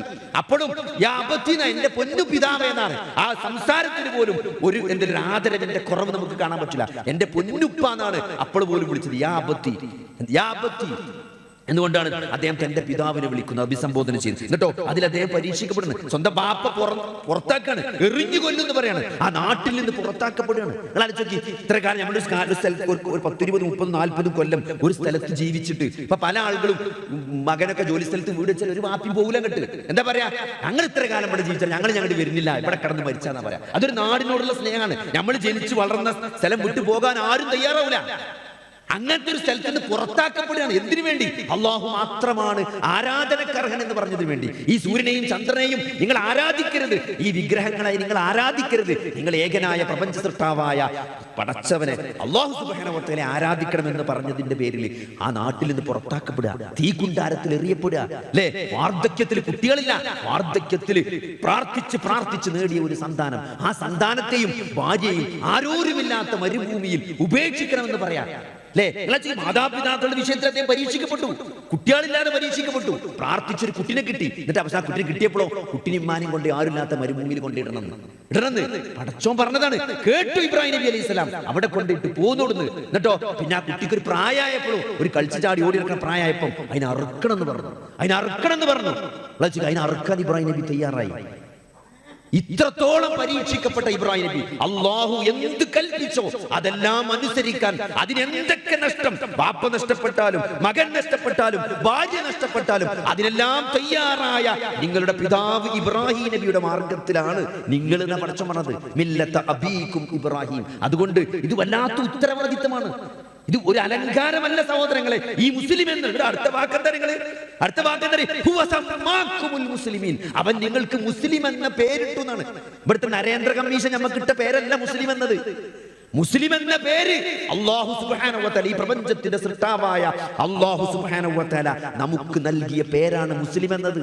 ഇവിടെ ആരെങ്കിലും റിസർച്ച് നടത്തിയിട്ടോ അല്ലെങ്കിൽ പേരിടാൻ വേണ്ടിയിട്ട പേരല്ല മുസ്ലിം. ഹുവ സമ്മാക്കുമുൽ മുസ്ലിമീൻ, അവൻ നിങ്ങൾക്ക് മുസ്ലിം എന്ന പേര് നൽകിയിരിക്കുന്നു. അതുകൊണ്ട് അള്ളാഹുവിനും റസൂലിനോടുമാണ് നമുക്ക് കടപ്പാടുള്ളത്. അതാണ് മുസ്ലിം എന്ന് പറഞ്ഞാൽ എന്താണ്? അനുസരണയുള്ളവനാണ്. ആരോട്? ഈ പ്രപഞ്ചത്തിന്റെ സൃഷ്ടാവിനോട്, എനിക്ക് ജീവൻ നൽകിയവനോട്, എനിക്ക് ജീവൻ നിലനിർത്താൻ ആവശ്യമായ സകല സംവിധാനങ്ങളും ചെയ്യുന്നവനോട്, എന്നെ മരിപ്പിക്കുന്നവനോട്, എന്നെ ഉയർത്തെഴുന്നേൽപ്പിക്കുന്നവനോട്, എന്നെ വിചാരണ ചെയ്യുന്നവനോടാണ് എനിക്ക് അനുസരണയുള്ളത്. ആ അനുസരണയുള്ളവനാണ് മുസ്ലിം. അള്ളാഹുവിനോടും റസൂലിനോടും അനുസരണയുള്ളവനാണ് മുസ്ലിം എന്ന് പറഞ്ഞാൽ ഹുവ സമ്മാക്കുമുൽ മുസ്ലിമീൻ, അവൻ നിങ്ങൾക്ക് മുസ്ലിം എന്ന പേര് നൽകി. മിൻ ഖബ്ലു വഫീ ഹാദാ, മുമ്പത്തെ പ്രവാചകന്മാരുടെ മതത്തിലും ഇതിലും നിങ്ങൾക്ക് പേര് തന്നെയാണ് മുസ്ലിം എന്നാണ്. ഉണ്ടോ? ലിയകൂനർ റസൂലു ഷഹീദൻ അലൈക്കും. വല്ലാത്തൊരു വാക്കാണ് അതൊക്കെ. ലിയകൂനർ റസൂലു ഷഹീദൻ അലൈക്കും, ആ പ്രവാചകൻ നിങ്ങൾക്ക് മേൽ സാക്ഷിയാകാൻ വേണ്ടി. 23 വർഷമാണ് നബി സല്ലല്ലാഹു അലൈഹി വസല്ലം നമുക്കിടയിൽ ജീവിച്ചത്. വളരെ ചെറിയൊരു കാലഘട്ടം. ഖുർആനിൽ നബി ചോദിക്കുന്നുണ്ട് മുശ്രിക്കീങ്ങളോട്, ഞാൻ വലിയൊരു നീണ്ട കാലം നിങ്ങൾക്കിടയിൽ ജീവിച്ചില്ലേ എന്നാണ്. അല്ലേ? 40 വർഷം, 63 വയസ്സ് വരെ ജീവിച്ചൊരു മനുഷ്യന്റെ 40 വയസ്സ് പറഞ്ഞ ചില്ലറ കാലഘട്ടമല്ല. 63 വയസ്സ് വരെ ജീവിച്ച ഒരാളുടെ 40 വയസ്സ് പറഞ്ഞ 40 നീണ്ട കൊല്ലാണ്. അത് മക്കക്കാർക്കിടയിൽ അവിടെ ജനിച്ച് അവിടുത്തെ ഒരാളായി ജീവിച്ച വ്യക്തിയാണ് മുഹമ്മദ് നബി സ്വല്ലല്ലാഹു അലൈഹി വസല്ലം. പുറത്തുനിന്ന് കുടിയേറി വന്നവനല്ല. അല്ലെ? അവിടുന്ന് എന്തോ കലാപം ഉണ്ടായപ്പോ അവിടുന്ന് ഇങ്ങോട്ട് കുടിയേറി വന്നവനല്ല നബി. അവർക്കറിയാം അവരിൽ ഒരുവനായി ജനിച്ച് അവരിൽ ഒരുവനായി ജീവിച്ച വ്യക്തിയാണ് മുഹമ്മദ് നബി. നബി ചോദിക്കേണ്ടവരോട്, ഒരു വലിയ കാലഘട്ടം ഞാൻ നിങ്ങൾക്കിടയിൽ ജീവിച്ചില്ലെന്നാണ്. 40ാമത്തെ വയസ്സിലാണ് വഹി കിട്ടുന്നത്. വെറും 23 വർഷമാണ് വഹി കൊണ്ട് ജീവിച്ചത്, പ്രവാചകനായി ജീവിച്ചത്. വലിയ മാറ്റം ഉണ്ടാക്കി. അല്ലെ? നിങ്ങൾ ആലോചിക്ക്, ഞാനിപ്പോ ഈ നിൽക്കുന്ന ഇവിടെ പല ആളുകളും ഇവിടെ താടി വെച്ച് നിര്യാണിക്കുള്ളിൽ വസ്ത്രം ധരിച്ച് ഞാനിവിടെ ഈ പ്രസംഗിക്കണം എന്തുകൊണ്ടാണ്? അല്ലെ? ഇവിടെ ബാങ്ക് വിളിച്ചു, ലോകത്തിന്റെ വ്യത്യസ്ത ഭാഗങ്ങളിൽ ബാങ്ക് വിളിച്ചു. എത്ര ആളുകൾ, അല്ലെ? ഏകദേശം നബി സല്ലല്ലാഹു അലൈഹി വസല്ലമയും അബൂബക്കർ സിദ്ദീഖും ഖദീജ ബിയൊക്കെ ആദ്യമായി മുസ്ലിമായത്. പിന്നെ അലി റളിയല്ലാഹു അൻഹു മുസ്ലിമായി. അല്ലേ? ഒരു 4-5 ആൾക്കാരാണ്. ആദ്യത്തെ ദിവസം ഒരു 3-4 ദിവസം നമ്മൾ എടുത്താൽ വെറും 4-5 ആൾക്കാരാണ് മുസ്ലിമായത്. നിങ്ങൾ ആലോചിച്ച് നോക്കി, ഇതൊന്നും വെറുതെ കഥല്ല. 1440 വർഷം ഇപ്പുറത്തേക്ക് എത്തുമ്പോൾ 200 കോടിയിലേക്ക് അടുക്കാൻ പോവുകയാണ് മുസ്ലിം ജനസംഖ്യ. ഒരു 4 ഒരാളിൽ നിന്ന് തുടങ്ങിയ ഈ മാറ്റം, ആ 4 ആളിൽ നിന്ന് തുടങ്ങിയ ഈ മാറ്റം 200 കോടിയിൽ എത്തി നിൽക്കുമ്പോൾ ഈ മാറ്റം ഉണ്ടാക്കിയത് ആരാണ്? അല്ലേ? എന്തുകൊണ്ടാണ് സഹോദരങ്ങളെ ആ വിശുദ്ധ ഖുർആനിന്റെ വചനങ്ങൾ, ആ പ്രവാചകൻ സല്ലല്ലാഹു അലൈഹി വസല്ലമയുടെ 23 വർഷത്തെ ജീവിതം, ഇത് രണ്ടും മാറ്റി നിർത്താൻ സാധ്യമല്ല. അല്ലേ? ഒരു വെളിച്ചം, ഈ വെളിച്ചം എവിടുന്നാ വരുന്നത്? അത് ഈ ബൾബിൽ നിന്നാണ്. അല്ലേ? ഒരു ടോർച്ച് അടിക്കുമ്പോൾ ആ ടോർച്ചിലെ വെളിച്ചം വരുന്നത് ആ ടോർച്ചിൽ നിന്നാണ്. അതുകൊണ്ട് ആ ടോർച്ചിനെ മാറ്റി നിർത്താൻ സാധ്യമല്ല. വിശുദ്ധ ഖുർആൻ എന്ന വെളിച്ചം ആകാശ ലോകത്ത് നിന്ന് വഹിയായിട്ട് പ്രവാചകന്റെ ജീവിതത്തിലൂടെയാണ് ആ സഹാബത്തിന് കിട്ടുന്നത്. അതുകൊണ്ട് പ്രവാചകന്റെ ജീവിതം മാറ്റി നിർത്താൻ, അങ്ങനെ മാറ്റി നിർത്തി ഖുർആൻ പഠിക്കാൻ സാധ്യമല്ല. നബി സല്ലല്ലാഹു അലൈഹി വസല്ലമ വളരെ അധികം പ്രതിസന്ധികളിലൂടെയാണ് കടന്നുപോയത്. നിങ്ങൾ ആലോചിച്ചിട്ടുണ്ടോ? നബി സല്ലല്ലാഹു അലൈഹി വസല്ലമയുടെ ജീവിതത്തിലെ ഖുർആനിന്റെ ആയത്ത് ചെലുത്തിയ സ്വാധീനം. അല്ലേ? ദുഃഖത്തിന്റെ വർഷം, ചരിത്രം പഠിച്ച ആളുകൾ നബിയുടെ സീറ വായിച്ചവർക്കൊക്കെ അറിയാം. അല്ലേ? ദുഃഖവർഷം എന്നൊരു വർഷമുണ്ട് നബിയുടെ ജീവിതത്തിൽ. നബി സല്ലല്ലാഹു അലൈഹി വസല്ലമക്ക് ഏറ്റവും കൂടുതൽ ദുഃഖമുണ്ടായ വർഷം. അല്ലേ? ഖദീജ ആയിഷ ബീവി ചോദിക്കുന്നുണ്ട്, ആയിഷ ബീവി, നബി നിങ്ങൾക്ക് ഏറ്റവും ദുഃഖം ഉണ്ടായത്, ജീവിതത്തിൽ ഏറ്റവും സങ്കടമുണ്ടായത് എന്നാണ് ചോദിക്കുന്നത്. ആയിഷ ബീവി വിചാരിച്ചെന്തറിയോ? ഖദീജ മരിച്ചപ്പോഴായിരിക്കും വിചാരിച്ച്. അന്നല്ല, അതിനേക്കാൾ സങ്കടം ഉണ്ടായത് തായിഫിൽ നിന്ന് ഏറ് കിട്ടിയപ്പോഴാണ്. നിങ്ങൾ ആലോചിച്ച് നോക്കി, നബി സല്ലല്ലാഹു അലൈഹി വസല്ലമയുടെ ജീവിതത്തിലെ ഏറ്റവും സങ്കടകരമായ മൂന്ന് ചരിത്ര സംഭവങ്ങൾ കഴിഞ്ഞു പോയത് ഒരേ ഒരു വർഷത്തിലാണ്. അതിന് ദുഃഖവർഷം എന്നാണ് ചരിത്രത്തിൽ പറയാം. അതിലൊന്ന് ഖദീജ ബീവിയുടെ മരണമാണ്. എല്ലാ പ്രതിസന്ധികളിലും ഒപ്പമുണ്ടായിരുന്ന ഖദീജ. 25ാമത്തെ വയസ്സിലാണ് നബി കല്യാണം കഴിക്കുന്നത്. 40 വയസ്സിലാണ് വഹി കിട്ടുന്നത്. അല്ലേ? 40 വയസ്സിലാണ് വഹി കിട്ടുന്നത്. ആ വഹി കിട്ടുമ്പോൾ നബി പേടിച്ച് പഞ്ചക്കാണ്. ഒരു കള്ളപ്രവാചകനാണെങ്കിൽ വഹി കിട്ടിയ നേരെ അങ്ങാടിയിൽ വന്ന് ചെണ്ട കുട്ടി അനൗൺസ് ചെയ്യാ ഞാൻ നബിയാണെന്ന്. നേരെ വീട്ടിൽ പോയിട്ട് പഞ്ചടന്നൊക്കെയാണ് പേടിച്ചിട്ട്. എന്താ സംഭവിച്ചത് മനസ്സിലായിട്ടില്ല. ഒരാൾ വന്ന് അണഞ്ഞൂട്ടി പിടിച്ചിട്ട് ഇക്ര എന്ന് പറഞ്ഞു. നബിന്റെ വാരിയെല്ലാം ചെസ്റ്റൊക്കെ വേദനിച്ചു, അമ്മരുത്തെ പിടിച്ചു. നബി പോയിട്ട് പഞ്ച് വിറച്ചെടുക്കണം. നമ്മളോട് പേടിച്ച് കിടക്കണം. പേടിച്ച് പഞ്ചറിയില്ലേ? പേടിച്ച് പഞ്ചെടുക്കണം. നബിനെ വറക്കത്ത് ബിൻ ഔഫലിന്റെ പെരീക്ക് ഖദീജ ബീവി കൊണ്ടുപോകണം. അവിടുന്ന് വറക്കത്ത് ബിൻ ഔഫലാണ് പറയണത്. എന്ത്, ആരാ വന്നത്, എന്താ ഉണ്ടായതെന്നൊക്കെ കൃത്യമായിട്ട് ചോദിച്ച് മനസ്സിലാക്കിയിട്ട് അവസാനം വറക്കത്ത് ബിൻ ഔഫൽ നബിനോട് പറയണത്, ഇത് നിങ്ങളിപ്പോ പറഞ്ഞത് കേട്ടിട്ട് ബൈബിളിലും പഴയ നിയമത്തിലും മൂസാന്റെ അടുത്ത് വന്ന അതേ ഗബ്രിയേൽ മാലാഖയാണ് ഈ ഗുഹയിൽ വന്നത്. അതിന്റെ അർത്ഥം നിങ്ങൾ പ്രവാചകനാകാം, നിങ്ങൾ നബിയാണെന്നാ പറഞ്ഞത്. നിങ്ങൾ നബിയാണെന്നാ പറഞ്ഞത്. അപ്പോഴൊന്നും നബി സ്വല്ലല്ലാഹു അലൈഹി വസല്ലം ആ പുതപ്പിന്റെ ഉള്ളിൽ തലയും താത്തി പേടിച്ച് കുത്തിരിക്കാണ് നബിയാണെന്ന് പറഞ്ഞപ്പോഴും. പക്ഷെ എപ്പോഴാ തല പൊക്കുന്ന നിങ്ങൾ? വറഖത്ത് ബിൻ നൗഫൽ പറഞ്ഞു, കുറച്ച് കഴിഞ്ഞാൽ ഈ ജനത നിങ്ങളെ ഇവിടുന്ന് പുറത്താക്കും മക്കയിൽ നിന്ന്. അന്ന് ഞാൻ ജീവിച്ചിരിക്കുന്നുണ്ടെങ്കിൽ ഞങ്ങളുടെ കൂടെ ഉണ്ടാവും എന്ന് പറഞ്ഞപ്പം അപ്പോഴാണ് നബി തല പൊന്തിച്ച് നോക്കുന്നത്. എന്തിനാ മക്കാര് പുറത്താക്കും എന്ന് പറഞ്ഞപ്പോൾ? കാരണം ആ പറയുന്ന സന്ദർഭത്തിൽ ഒരിക്കലും സാധ്യമല്ലത്. കാരണം നബി അവരുടെ കണ്ണിലുണ്ണിയാണ്, അല്ലമീനാണ്. മക്കാർക്ക് നബിനെ ഇഷ്ടമാണ്. ആ സമയത്താണ് വറഖത്ത് ബിൻ നൗഫൽ എന്ത് പറയുന്നത്? ഈ നാട്ടുകാരെന്നെ കുറച്ച് ഞാൻ പുറത്താക്കും എന്ന് പറയുന്നത്. ആലോചിച്ച് നോക്കി, നബി സല്ലല്ലാഹു അലൈഹി വസല്ലം പുറത്താക്കപ്പെടുകയാണ് മക്കയിൽ നിന്ന്, അല്ലേ? പിന്നെ അബൂ ത്വാലിബ് മരിക്കണ് ആ വർഷം. ഖദീജ ബീവി മരിക്കണം അതേ കൊല്ലാണ് അബൂ ത്വാലിബ് മരിക്കുന്നത്. അബൂ ത്വാലിബ് ആലോചിച്ച്, നബി സല്ലല്ലാഹു അലൈഹി വസല്ലമ ജനിക്കുന്നതിന്റെ മുമ്പ് വാപ്പ മരിച്ചു. 6ാമത്തെ വയസ്സിൽ ഉമ്മ മരിച്ചു. ആരാണ് സംരക്ഷിക്കുന്നത്? പിതാമഹനായ വല്യാപ്പയായ അബ്ദുൽ മുത്തലിബാണ്. അബ്ദുൽ മുത്തലിബ് 8ാമത്തെ വയസ്സിൽ മരിക്കണ്. ആലോചിച്ച്, വാപ്പില്ലാത്ത അമ്മില്ലാത്തൊരു കുട്ടിനെ വല്യാപ്പ കൊണ്ടിറക്കണ്. 8ാമത്തെ വയസ്സിൽ വല്യാപ്പ മരിക്കാൻ കിടക്കണ്. അപ്പൊ വല്യാപ്പ എന്താണ് ഒരു മകനെ വിളിച്ചിട്ട് പറയണം, കുറെ മക്കളുണ്ട് അബ്ദുൽ മുത്തലിബിന്, കുറെ മക്കളുണ്ട്. പക്ഷേ അബൂ ത്വാലിബിനെ വിളിച്ചിട്ട് നബി പറയാണ്, അല്ല അബ്ദുൽ മുത്തലിബ് പറയാണ്, നോക്കാ അബ്ദുള്ളന്റെ മകനുണ്ട് മുഹമ്മദ്, ഓൻ ആരുമില്ല, ഓൻ നെഞ്ച് നോക്കണം എന്നാ പറഞ്ഞത്. അബൂ ത്വാലിബിനെ ഏൽപ്പിക്കണം 8ാമത്തെ വയസ്സിൽ. ആ 8ാമത്തെ വയസ്സിൽ നബിനെ ഏറ്റെടുത്തിട്ട് നബി സല്ലല്ലാഹു അലൈഹി വസല്ലമയുടെ 50ാമത്തെ വയസ്സിൽ നീണ്ട 42 വർഷമാണ് അബൂ ത്വാലിബ് നബി സല്ലല്ലാഹു അലൈഹി വസല്ലമയെ സംരക്ഷിച്ചത്. അല്ലേ? ആര് തല്ലിന്ന് പറഞ്ഞപ്പോൾ ചോദിക്കാൻ പോയത് അബൂ ത്വാലിബാണ്. ആ അബൂ ത്വാലിബിനെ മുസ്ലിമാക്കാൻ നബിക്ക് സാധിച്ചിട്ടില്ല, അല്ലേ? എന്താണ് മൂത്താപ്പ ഒരു ലാ ഇലാഹ ഇല്ലല്ലാഹ് പറയും, ഞാൻ പടച്ചവനോട് വാദിക്കാമെന്ന് പറഞ്ഞപ്പോൾ ഇങ്ങനെ അബൂജഹലിന്റെ മുഖത്ത് ഇങ്ങനെ നോക്കും, മൂത്തുബന്റെ മുഖത്ത് ഇങ്ങനെ നോക്കും, പിന്നെ നബിന്റെ മുഖത്ത് ഇങ്ങനെ നോക്കിയിട്ട് അവസാനം ഫീമെയിലെത്തി അബ്ദുൽ മുത്തലിബ് എന്നിട്ടാണ് അബൂ ത്വാലിബ് മരിച്ചു പോയത്.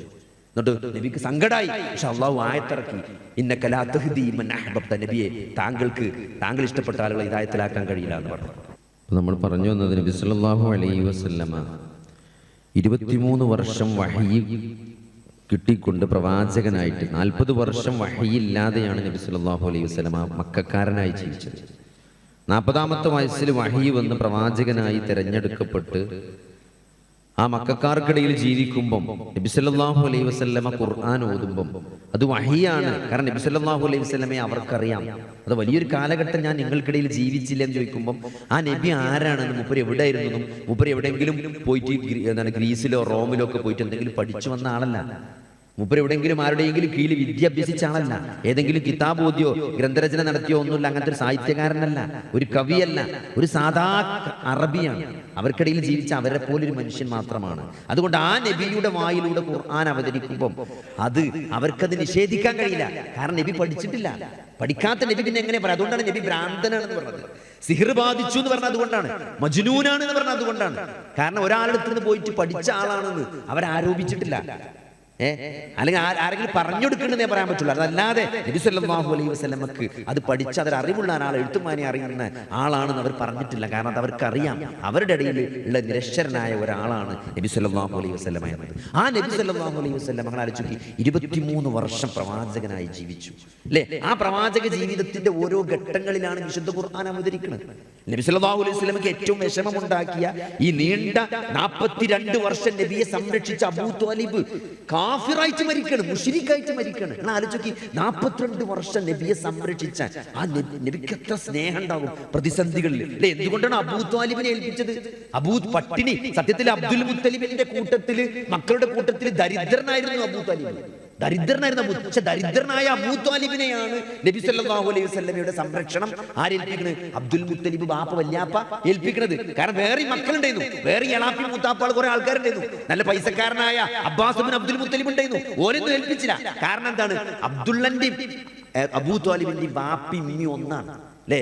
ഒരാൾക്ക് കുറെ ഭാര്യമാരുണ്ടാവുമ്പോൾ ഉമ്മത്ത മക്കൾ എന്ന് പറയും. അതായത് ഒരു ഉമ്മാക്കുണ്ടായ കുട്ടികൾ, ഒരു പെണ്ണുങ്ങൾക്ക് ഉണ്ടായ കുട്ടികളാണ് അബ്ദുള്ളയും അബൂ ത്വാലിബും. അതുകൊണ്ട് അബ്ദുള്ള മരിച്ചപ്പോൾ അബ്ദുള്ളന്റെ മകന്റെ സംരക്ഷണം ആ മാന്റെ മകനായ അബൂ ത്വാലിബിനെ ഏൽപ്പിച്ചു.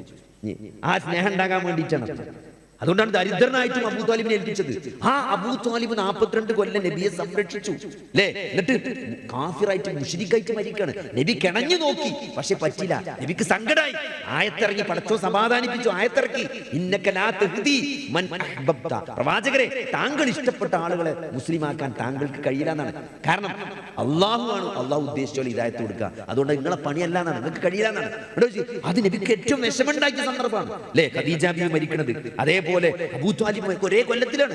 നബി സല്ലല്ലാഹു അലൈഹി വസല്ലം ഒരു രക്ഷയില്ലാതായപ്പം തായിഫിലേക്ക് പോകാൻ തീരുമാനിച്ചു. ഉമ്മാന്റെ കൂട്ടക്കാരുണ്ട് തായിഫിൽ, അങ്ങോട്ട് കത്തെഴുതി അവിടുത്തെ ആൾക്കാരെ കാര്യങ്ങൾ അറിയിച്ചു. ഒരു സഹായിക്കാന്ന് പറഞ്ഞിട്ടാണ് പോയത്. പക്ഷേ സഹായിക്കാന്ന് പറഞ്ഞപ്പോത്തിന് ഇവിടുന്ന് കുത്തുബത്തും ഷെയ്ബത്തും ഒക്കെ അങ്ങോട്ട് സംഘടിച്ച് പോയിട്ട് ആ സഹായിക്കാന്ന് പറഞ്ഞ ആൾക്കാരെ പിന്തിരിപ്പിച്ചു. അങ്ങനെ അവിടെ ചെന്നപ്പം സഹായം കിട്ടൂല എന്നുള്ള അവസ്ഥയായി. ഓരോ വീട്ടിലും കയറി ഇറങ്ങിയതാണ്. അവസാനം തെരുവിലിരുന്നപ്പോൾ കുട്ടികൾ കല്ലെറിഞ്ഞു, മുറിവേറ്റ് ചോരൊലിച്ചു എന്നാണ്. ഇതൊക്കെ നബിക്ക് ഏറ്റവും വിഷമുണ്ടാക്കിയ സന്ദർഭങ്ങളിലാണ്. അപ്പോഴാണ് എന്ത് ചെയ്തത്? സൂറത്ത് യൂസുഫ് ഇറങ്ങുന്നത്. നബി സല്ലല്ലാഹു അലൈഹി വസല്ലമ ജീവിതത്തിൽ ഏറ്റവും മാനസിക പ്രതിസന്ധി അനുഭവിച്ച, താങ്ങും തണലായി നിന്നിരുന്ന ഖദീജ ബീവി മരണപ്പെട്ടു, അബൂ ത്വാലിബ് മരണപ്പെട്ടു, മക്കയിൽ നിന്ന് പുറത്താക്കപ്പെടുന്ന അവസ്ഥ ഉണ്ടായി, ബഹിഷ്കരിക്കപ്പെട്ടു. ആ മലഞ്ചെരിവിൽ 3 കൊല്ലം താമസിക്കേണ്ടി വന്നു. തായിഫിൽ പോയി നോക്കി, അഭയം കിട്ടിയില്ല. അങ്ങനെ എടങ്ങേറായി നിൽക്കുമ്പോഴാണ് സൂറത്ത് യൂസുഫ് ഇറങ്ങുന്നത്. സൂറത്ത് യൂസുഫ് ഇറങ്ങണേ. ഒരു പ്രവാചകന്റെ കഥ പറഞ്ഞു കൊടുക്കുകയാണ് നബിക്ക്. ഒരു പ്രവാചകന്റെ കഥ. ഇത് ഇവിടെ നാട്ടുകാരാണ് പുറത്താക്കണത്, കുടുംബക്കാരാണ് ഉപദ്രവിക്കുന്നത്, കുടുംബക്കാരാണ് തെറി വിളിക്കുന്നത്, നാട്ടുകാരാണ് തെറി വിളിക്കുന്നത്. പക്ഷേ സൂറത്ത് യൂസുഫിൽ യൂസുഫ് നബിയെ കൊല്ലാൻ ശ്രമിച്ചത് ആരാണ്? സഹോദരങ്ങളാണ്. രക്തത്തിൽ പിറന്ന സഹോദരങ്ങൾ കൊല്ലാൻ ശ്രമിച്ച ഒരു പ്രവാചകന്റെ കഥ നബിക്ക് പറഞ്ഞു കൊടുക്കുകയാണ്. അതുകൊണ്ട് ഇതൊന്നും ബേജാറാകേണ്ട പ്രവാചകരെ. നിങ്ങൾക്ക് മുമ്പും പ്രവാചകന്മാർ എന്ത് ചെയ്തിട്ടുണ്ട്? കൊല ചെയ്യാൻ ശ്രമിക്കപ്പെട്ടിട്ടുണ്ട് അല്ലേ?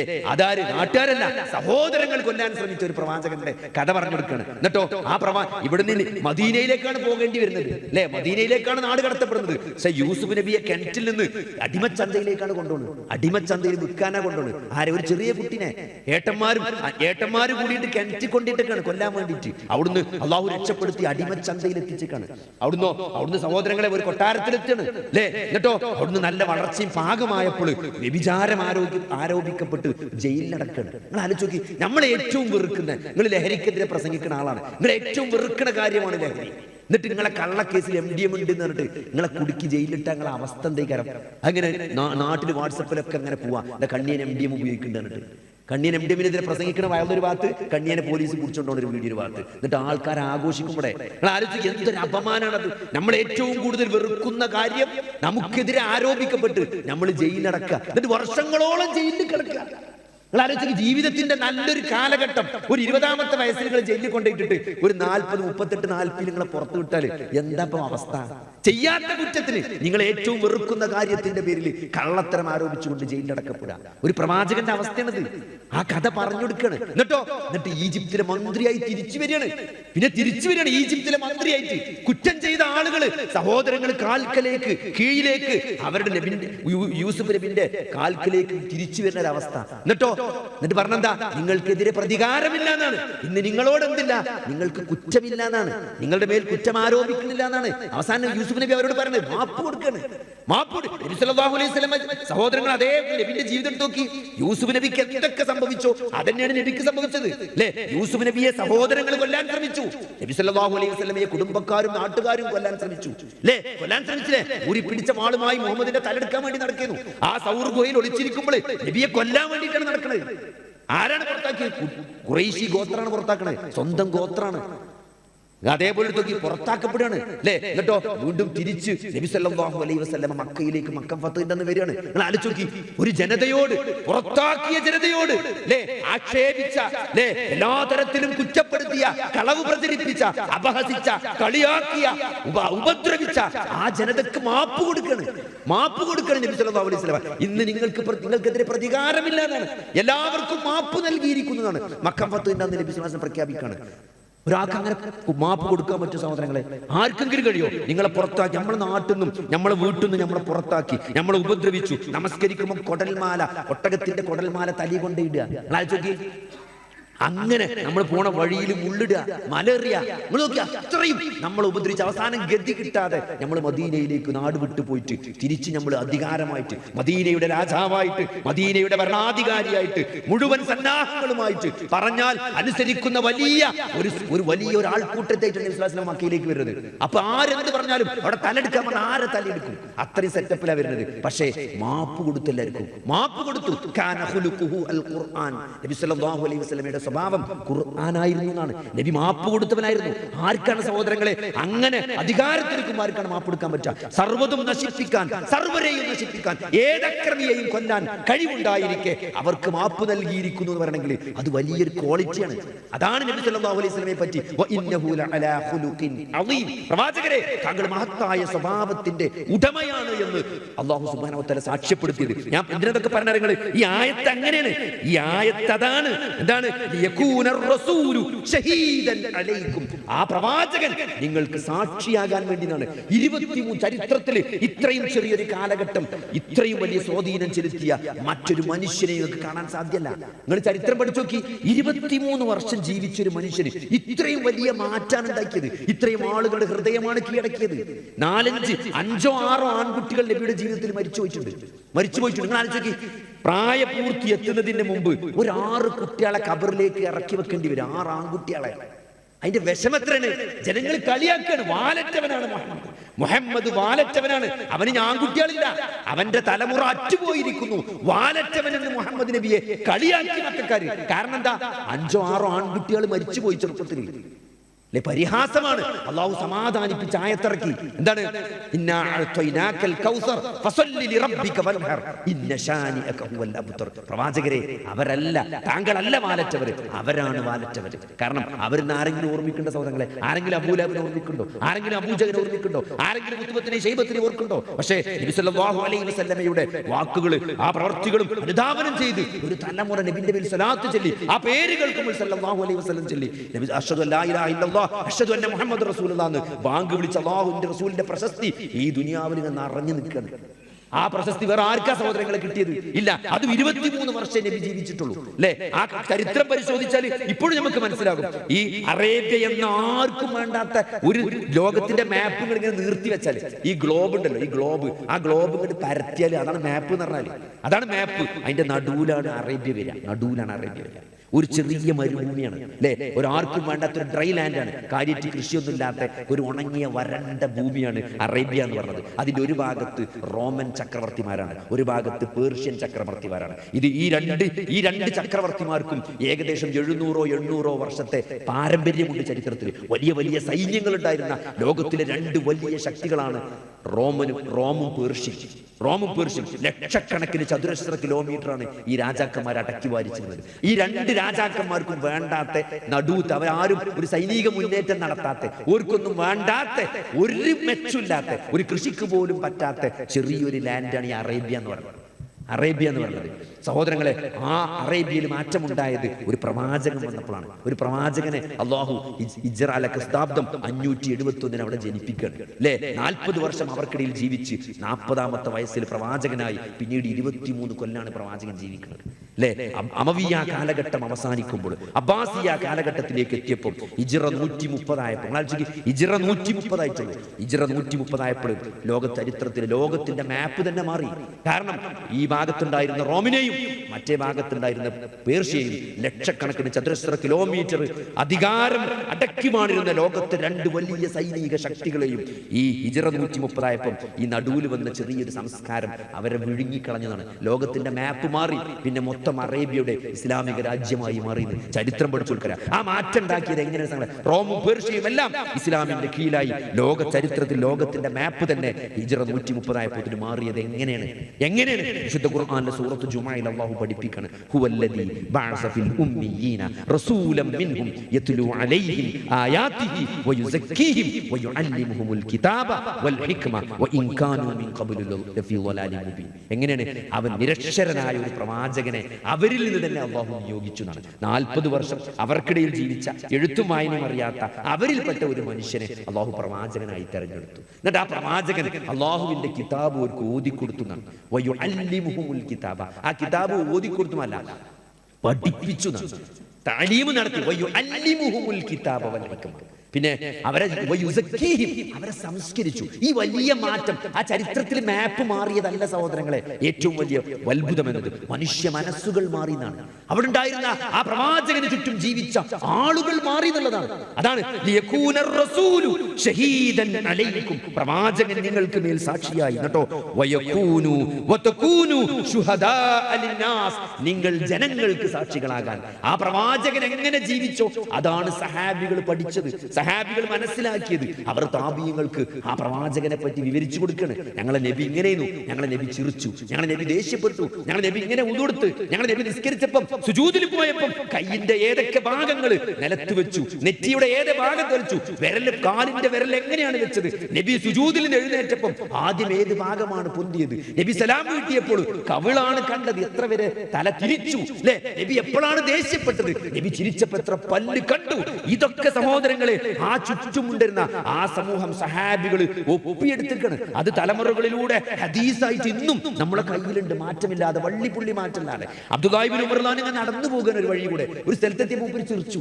അപ്പൊ കൂടുതൽ ചോദിക്കണേ, നിങ്ങൾ ഇവിടെ എത്തിയപ്പോൾ ചിരിച്ചത്? നബി ഒരിക്കൽ തീരെ പോയപ്പോൾ ഇവിടെ എത്തിയപ്പോൾ ചിരിച്ചു എന്നാണ്. നബി ഒരിക്കൽ തീരെ പോയപ്പോൾ ഈ സ്ഥലത്തെത്തിയപ്പോൾ നബി ചിരിച്ചു, ഞാൻ കണ്ടുകിടും, ഞാനും ചിരിച്ചു. അതാണ് മുത്തബി ഉസ്സുന്ന, പ്രവാചകനെ അത്രത്തോളം പിൻപറ്റിയവരും അല്ലെ. ആ പ്രവാചകൻ ആ പ്രവാചകനെ അല്ലാഹു നമുക്ക് വേണ്ടി സാക്ഷിയാക്കി. എന്തിന്? ലിതകൂനു ശുഹദാ അലന്നാസ്, നിങ്ങൾ ജനങ്ങൾക്ക് സാക്ഷികളാകാൻ, നിങ്ങൾ ജനങ്ങൾക്ക് സാക്ഷികളാണ്. അതുകൊണ്ട് ഇതൊരു ഉത്തരവാദിത്തമാണ്. ആ പ്രവാചകൻ എങ്ങനെയാണോ ജീവിച്ചത്, ആ പ്രവാചകൻ എന്തൊക്കെയാണോ പഠിപ്പിച്ചത്, അതാണ് സഹോദരങ്ങളെ ഖുർആൻ. പ്രവാചകന്റെ ജീവിതത്തിൽ നിന്ന് ഖുർആനിനെ അടർത്തി മാറ്റാൻ സാധ്യമല്ല അല്ലെ. ഈ സൂറത്ത് യൂസുഫ് അവതരിച്ചപ്പോഴാണ് നബി ഏറ്റവും ഡിപ്രഷനായി നിൽക്കുമ്പോഴാണ്. എല്ലാ തരത്തിലുള്ള സഹായങ്ങളും അടഞ്ഞു, സപ്പോർട്ട് ചെയ്യുന്ന ആളുകളൊക്കെ മരിച്ചുപോയി അല്ലെ. സപ്പോർട്ട് ഏറ്റവും നല്ല സപ്പോർട്ട് ഉണ്ടായിരുന്ന ഖദീജ ബീവി മരിച്ചു, അബൂ ത്വാലിബ് മരിച്ചു. ഏക സഹായം കിട്ടുന്ന പ്രതീക്ഷിച്ച് തായിഫിന് പോയപ്പം അവിടുന്ന് കല്ലേറ് കിട്ടി. നബി അല്ലാഹു സുബ്ഹാനഹു വ തആല സൂറത്ത് യൂസുഫ് ഇറക്കി അല്ലാഹുവിന്റെ റസൂലിനെ സമാധാനിപ്പിച്ചു. ഇന്ന മഅൽ ഉസ്രി യുസ്റ ആയത്തിറങ്ങിയപ്പോഴാണ്, അത് ഈ വർഷമാണ് ആയത്തിറങ്ങിയത്. പ്രവാചകരെ, പ്രയാസത്തോടൊപ്പം താങ്കൾക്ക് എളുപ്പമുണ്ട് എന്ന് ഖുർആൻ ആയത്തിറങ്ങി. അങ്ങനെ പിന്നെ മദീനയിലേക്ക് പോയിട്ട് അവിടെ ഇസ്ലാം വിശാലമാകുകയാണ് സഹോദരങ്ങളെ. അതുകൊണ്ട് ഈ ഖുർആൻ മാറ്റിക്കൊണ്ട് ഒരു ആയത്തുണ്ട്, ഫഅഖീമുസ് സ്വലാത്ത വആതുസ് സകാത്ത. അതുകൊണ്ട് നിങ്ങൾ എന്താ ചെയ്യേണ്ടത്? നിങ്ങൾ നമസ്കാരത്തെ നിലനിർത്തണം, നിങ്ങൾ സകാത്ത് നൽകണം, വഅ്തസിബൂ ബില്ലാഹ്, നിങ്ങൾ അല്ലാഹുവിന്റെ പാശത്തിൽ മുറുകെ പിടിക്കണം. എന്താണ് അല്ലാഹുവിന്റെ മാർഗ്ഗം എന്ന് പറഞ്ഞാൽ? അത് ഖുർആനാണ്. അല്ലാഹു ആകാശ ലോകത്ത് നിന്ന് ഭൂമിയിലേക്ക് ഇട്ട അല്ലാഹുവിന്റെ കയറായ വിശുദ്ധ ഖുർആനിനെ മുറുകെ പിടിക്കണം.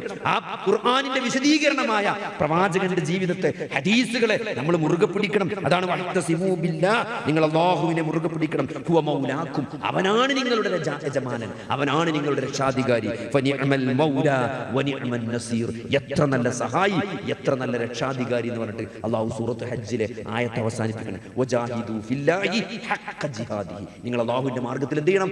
നന്നായിട്ട് പരിശ്രമിക്കണം, ജിഹാദ് ചെയ്യണം. എന്നിട്ട് പറയണേ ഹുവജ്തമാക്കും, അവൻ നിങ്ങളെ തെരഞ്ഞെടുത്തുകൊണ്ടാണ് ഈ ആയത്ത് ഇങ്ങനെ പോകുന്നത്. സഹോദരങ്ങളെ, ഇതാണ് പറഞ്ഞു തരാനുള്ളത്. ഇതാണ് അവനാണ് നിങ്ങൾക്ക് മുസ്ലിം എന്ന പേര് നൽകിയത്. അത് നിങ്ങളുടെ ബാപ്പ ഇബ്രാഹിമിന്റെ മാർഗ്ഗമാണ്. ആ ഇബ്രാഹിം നബി എത്ര കഷ്ടപ്പെട്ടിരിക്കുന്ന ജീവിതത്തിൽ അല്ലെ, എന്തൊക്കെ പ്രയാസങ്ങൾ അല്ലെ. ഞാൻ നേരത്തെ ഒരാൾ ഏറ്റവും കൂടുതൽ പരീക്ഷിക്കപ്പെടുന്ന മാതാപിതാക്കളുടെ വിഷയം, ഭാര്യന്റെയും കുട്ടിന്റെ വിഷയം, അതിലൊക്കെ പരീക്ഷിക്കപ്പെട്ടു ആ പരീക്ഷണങ്ങളിലൊക്കെ വിജയിച്ച ഇബ്രാഹിമിന്റെ മാർഗത്തിലാണ് നമ്മൾ നിൽക്കുന്നത്. അതുകൊണ്ട് ഇതൊക്കെ വരും. പക്ഷേ ഇബ്രാഹിം നബി അതിജീവിച്ച പോലെ ഈ ആദർശം കൊണ്ട് അല്ലാഹുവിനും റസൂലിനും വഴിപ്പെട്ടുകൊണ്ട് നിങ്ങൾ അതിജീവിക്കണം. കുവസമ്മാക്കുമുൽ മുസ്ലിമീൻ, അവൻ നിങ്ങൾക്ക് മുസ്ലിം എന്ന പേര് നൽകിയതാണ് അല്ലേ. അവൻ നിങ്ങൾ ഖൈറ ഉമ്മത്താണ് എന്ന് അല്ലാഹു നിങ്ങളെ തെരഞ്ഞെടുത്തത്. നിങ്ങൾ നന്മയെ കൽപ്പിക്കുന്നവരും സദാചാരത്തെ കൽപ്പിക്കുന്നവരും ദുരാചാരത്തെ വിരോധിക്കുന്നവരുമാണ്. അതുകൊണ്ട് നമ്മളെ വീട്ടിൽ നിന്ന് സഹോദരങ്ങളെ ജീൻസും ടീഷർട്ടും കുട്ടി ഇറങ്ങാൻ പാടില്ല. ഒരു പെൺകുട്ടി ജീൻസും ടീഷർട്ടും ഇട്ടിട്ട് പബ്ലിക് സ്പേസിലേക്ക് നമ്മളെ വീട്ടിൽ നിന്ന് ഇറങ്ങാൻ പാടില്ല. പറ്റൂല സഹോദരങ്ങളെ, അള്ളാന്റെ റസൂൽ വിരോധിച്ചതാണ്. ടീഷർട്ടും ജീൻസും അത്ര പൂതിയാണെങ്കിൽ ഭർത്താവിന്റെ മുമ്പിൽ ബെഡ്റൂമിൽ ഇട്ടോട്ടെ, പക്ഷെ പബ്ലിക് സ്പേസിലേക്ക്, മറ്റൊരു പുരുഷൻ കാണുന്ന സ്പേസിലേക്ക് ആ ഡ്രസ് ഇട്ടിട്ട് മുസ്ലിം സ്ത്രീക്ക് ഇറങ്ങാൻ പറ്റൂല. അങ്ങനെ നമ്മളെ പേര് മുസ്ലിം അല്ല.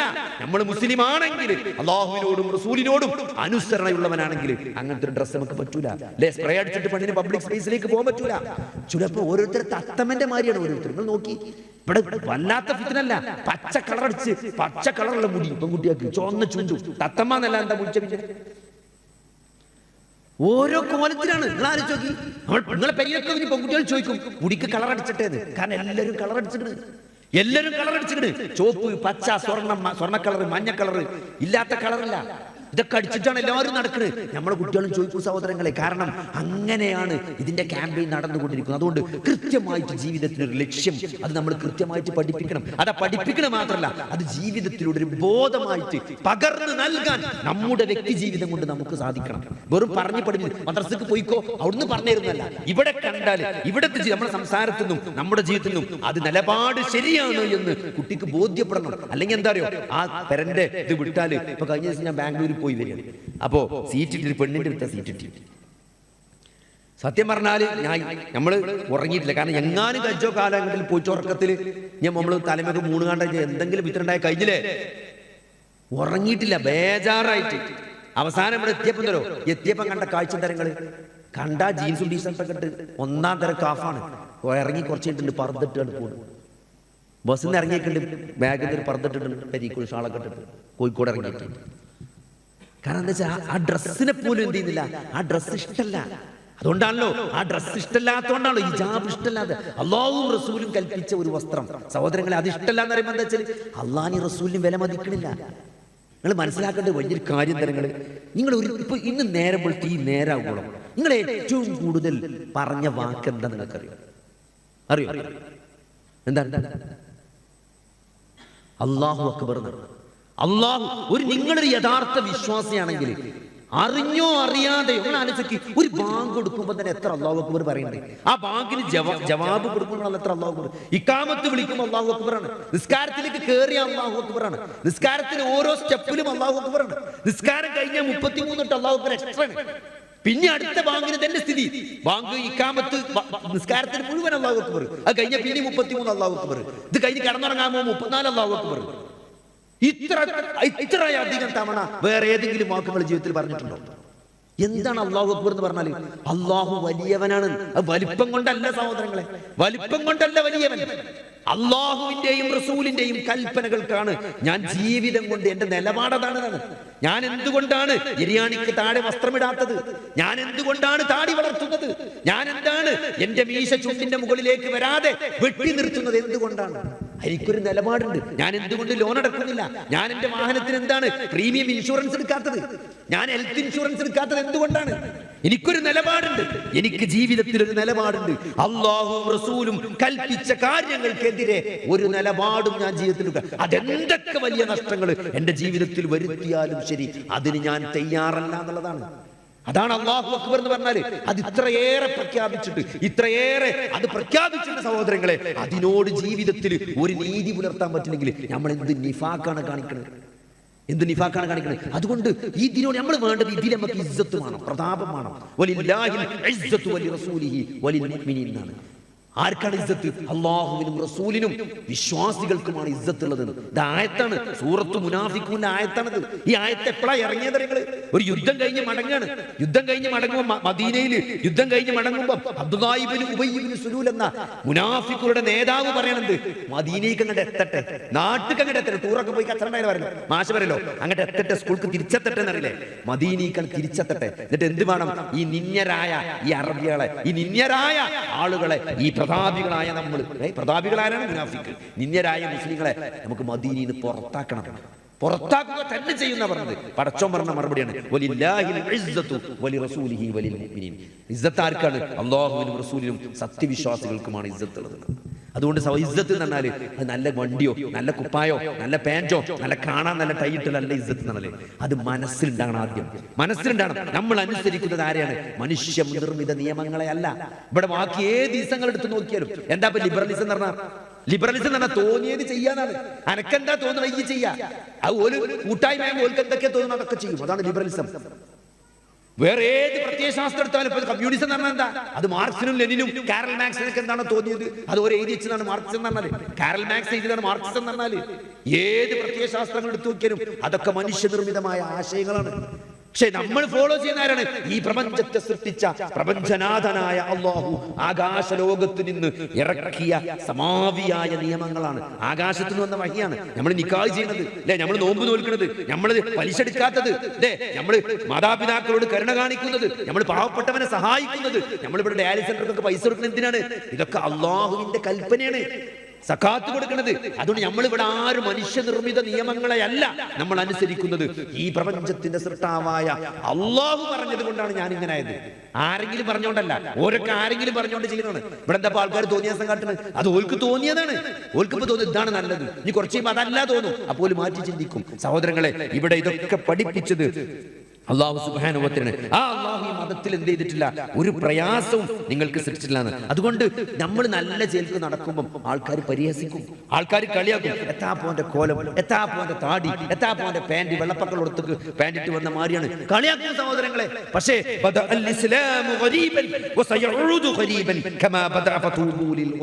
അല്ലാഹു റസൂൽ പറയാണ്, ഇസ്ലാം തുടങ്ങിയത് അപരിചിതത്വത്തിൽ നിന്നാണ്. അല്ലെ, കുറച്ചാളുകൾ അല്ലെ, അബൂബക്കർ സിദ്ദീഖും ഖദീജ ബീവിയും അലി റളിയല്ലാഹു അൻഹു, പിന്നെ അബൂബക്കർ സിദ്ദീഖിന്റെ കൂട്ടുകാരായ ഉസ്മാൻ ഇബ്നു അഫ്ഫാൻ, അബ്ദുറഹ്മാൻ ഇബ്നു ഔഫ്, അങ്ങനെ തുടങ്ങിയ കുറച്ച് കച്ചവടക്കാരും, അങ്ങനെ കുറച്ച് ബിലാല്, അങ്ങനെ അമ്മാർ, കുറച്ച് അടിമകളും റളിയല്ലാഹു അൻഹും അജ്മഈൻ, അവരൊക്കെയാണ് തുടക്കത്തിൽ തുടങ്ങിയത്. അല്ലേ, അത്